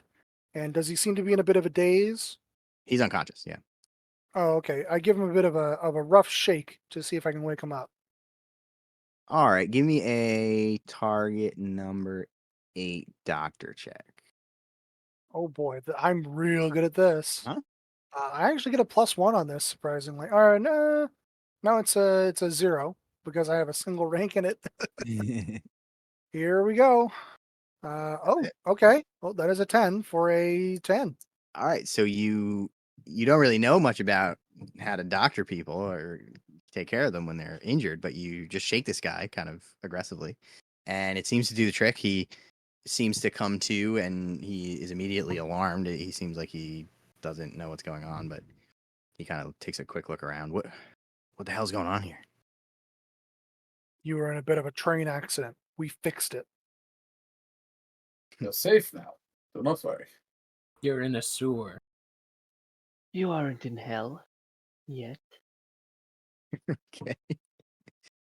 Give me That ain't helping, hoodie. a Why was he chosen? give me a target number 8 convince check. Anyone but Hooded Man. Hooded man gets -3 flips. Well, here's what's happening in the background. I would have given you a positive twist on account of you're all being, kind of making the same point. But Hooded Man is applying a negative flip on account of he's creepy. So you get a straight flip. Whoever wants. Dang it, hooded man. I am bad at convince. Would someone else like to make the attempt? I have +3. If anyone prefers, I'll allow you to do a bewitch check. How about intimidate? The bewitch check. My bewitch is free. I have convince at 3 and bewitch at -3. My bewitch is free and my convince is too. No. So I'm gonna read. Hooded man is you're gonna have to take he's gonna take a centering check to see if he is okay with you and what you said. All right. Oh, my centering's fucking terrible. No. You know, I'm saying that this guy has to take a centering check to see if he doesn't freak out when you speak to him. All right. I'll flip for the convince because I have some decent cards I might be able to swing this with if need be. Okay. Yep. So I'm gonna bring that in for a total 10. All right. So he kind of looks around at all you, and we joke Hooded Man is obviously pretty creepy, but you all look a little bit strange. A little, he's had absolutely. he's had a rough go of it the past few hours, and he is very alarmed. But you all kind of he seems to be physically okay. So when you all kind of try to calm him down a bit, he collects himself more or less. Well, should we get out of here? He looks around at the other bodies on the other gurneys. We should see to the others first. But after that, yes. First, we rescue the others. One life is as worthy as many lives. Then we make like the French and leave. I'm turning off that stupid Aethervox machine. It's blabbering about stuff I don't care about. Okay. Now that it looks like the others are checking the bodies, and it seems like Roland is not going to immediately fall over dead. I'm going to check the room for valuables. Okay. See if there's anything of worth taking, even in a sewer. If you find any electroconductive magnetisms, let me know. I wouldn't know what that is if I had found one. It'll If be you big and find- made of copper. If you find any research notes about these creations, give them to Burns me. them. Yeah, We'll burn see. them. Give me a target number 8 notice check for your looking around the room. All right, let me take a look at my notice. I have a single point in it, so I need a target number 8, you said? Yep. All right. Hey, exactly an 8. Nice. Hey. I'll take it. So there are several different crates laying around the room that appear to be new additions. They don't really go with the other random crap that's in the room. Most of it's just junk, but the crates look like stuff that came off the train. And as you approach one of them, Roland actually walks over and picks it up, and he indicates that this is his crate. But you look through some of the other stuff, and they have mechanical and electrical parts in them. It seems to just be kind of random parts. Doesn't seem to be much organization to them, but they're probably worth something if you were to sell them. Well, let's see if we can carry these out. I've got no use for these electrical doodads, but I might. you might. Well, if you're willing to pay for them, then we might get some value out of this night. Yeah. We'll see how much we get paid for this. True. So while Erich and Hugo are discussing selling parts, the hooded man goes up to the bodies and he tries to inspect them to see if he can find out anything more about them. Okay. The bodies of the people that are unconscious, or the bodies of the zombies? Of the zombies. Okay. Anything in particular you're looking to discern from them?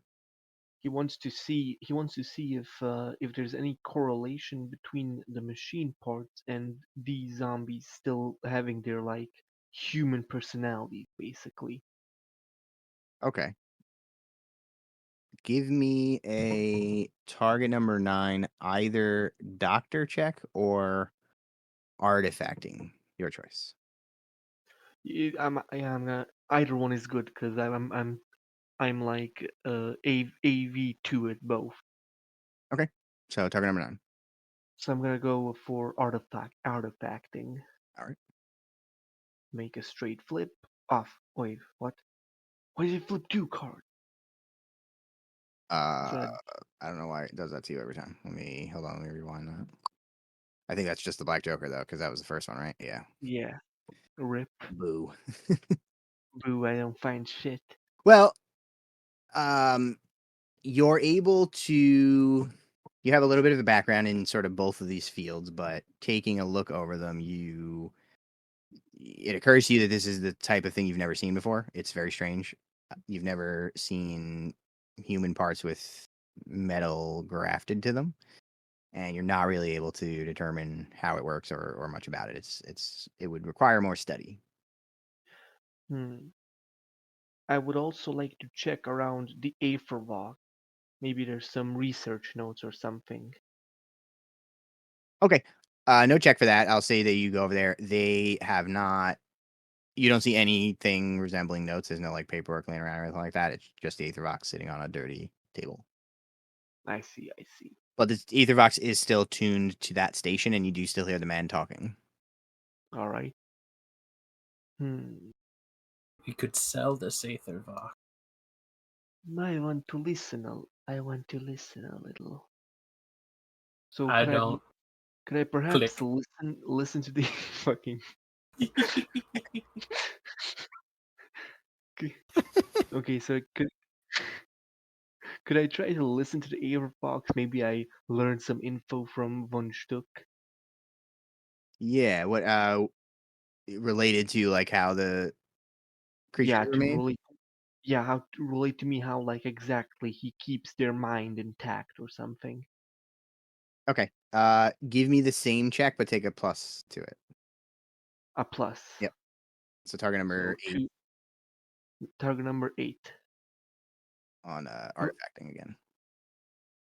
Artifacting. There we go. Does that put you at 10? Yep.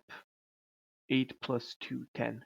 Okay, so at this point in the lecture, he's describing how to use the best joints in the human body for the most mobility. He's describing the fact that the shoulder is the joint with the most kind of range of motion, and that it makes for the best place to reattach metallic or construct parts for the most utility. He doesn't get into anything about the mind of the creatures. He's talking more about the technical aspects of the actual like operations that they're doing to them. But you're able to get quite a bit of information about what that process is like and how it works. Yeah. I would nod at that and look back at Eric and say, "Well, old boy, this seems like more of your field." I'm going And to assume that that was not meant as an insult, and ask why you think attaching mechanical parts to dead bodies is my kind of field.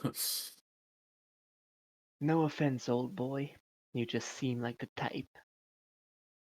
then Kyung-hee comes over and turns off the Aetherbox.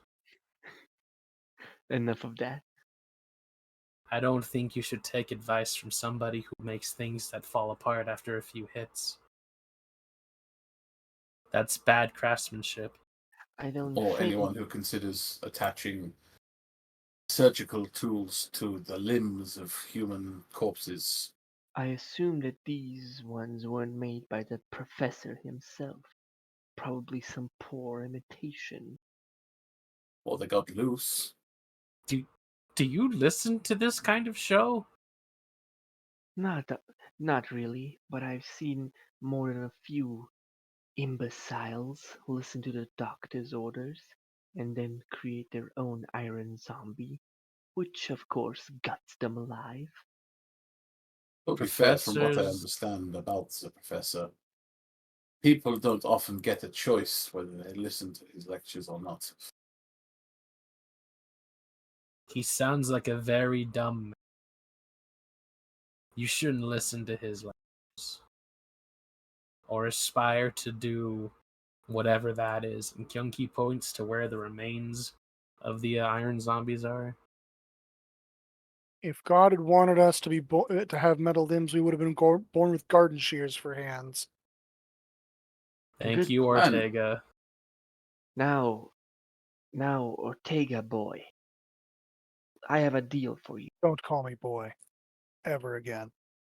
All right, all right. I have a deal for you. How about you help me rip out these mechanical parts from these bodies? Maybe they'll earn you a fine buck, eh? How much are you offering? You can keep the metal bits. I Don't want only the ask. metal. Well, I do feel sorry for these poor cyborgs. So we take the metal and we give these corpses a proper burial, eh? 3 script. Free script? Sure, I have enough. Done. And I get to my grim task. All right. Me. Do not like the meaty noises that are coming from the center of the room right now. It's like Doom 2016 with the music turned off right now. Oh no! Rip That would be so Rip uncomfortable. and tear. Lots of wet crunching noises. All right.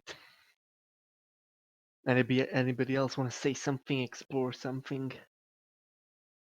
Eric is quietly but strongly considering punching the hooded man in the back of the head.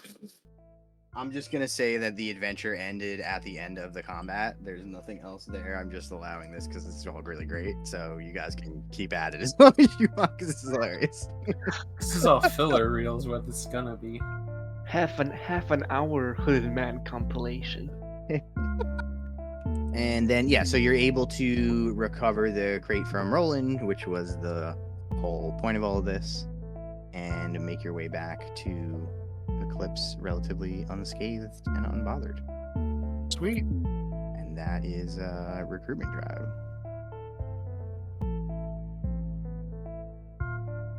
My character literally just pulled apart the fucking fabric of life and death to summon a ghost, and nobody bats an eye.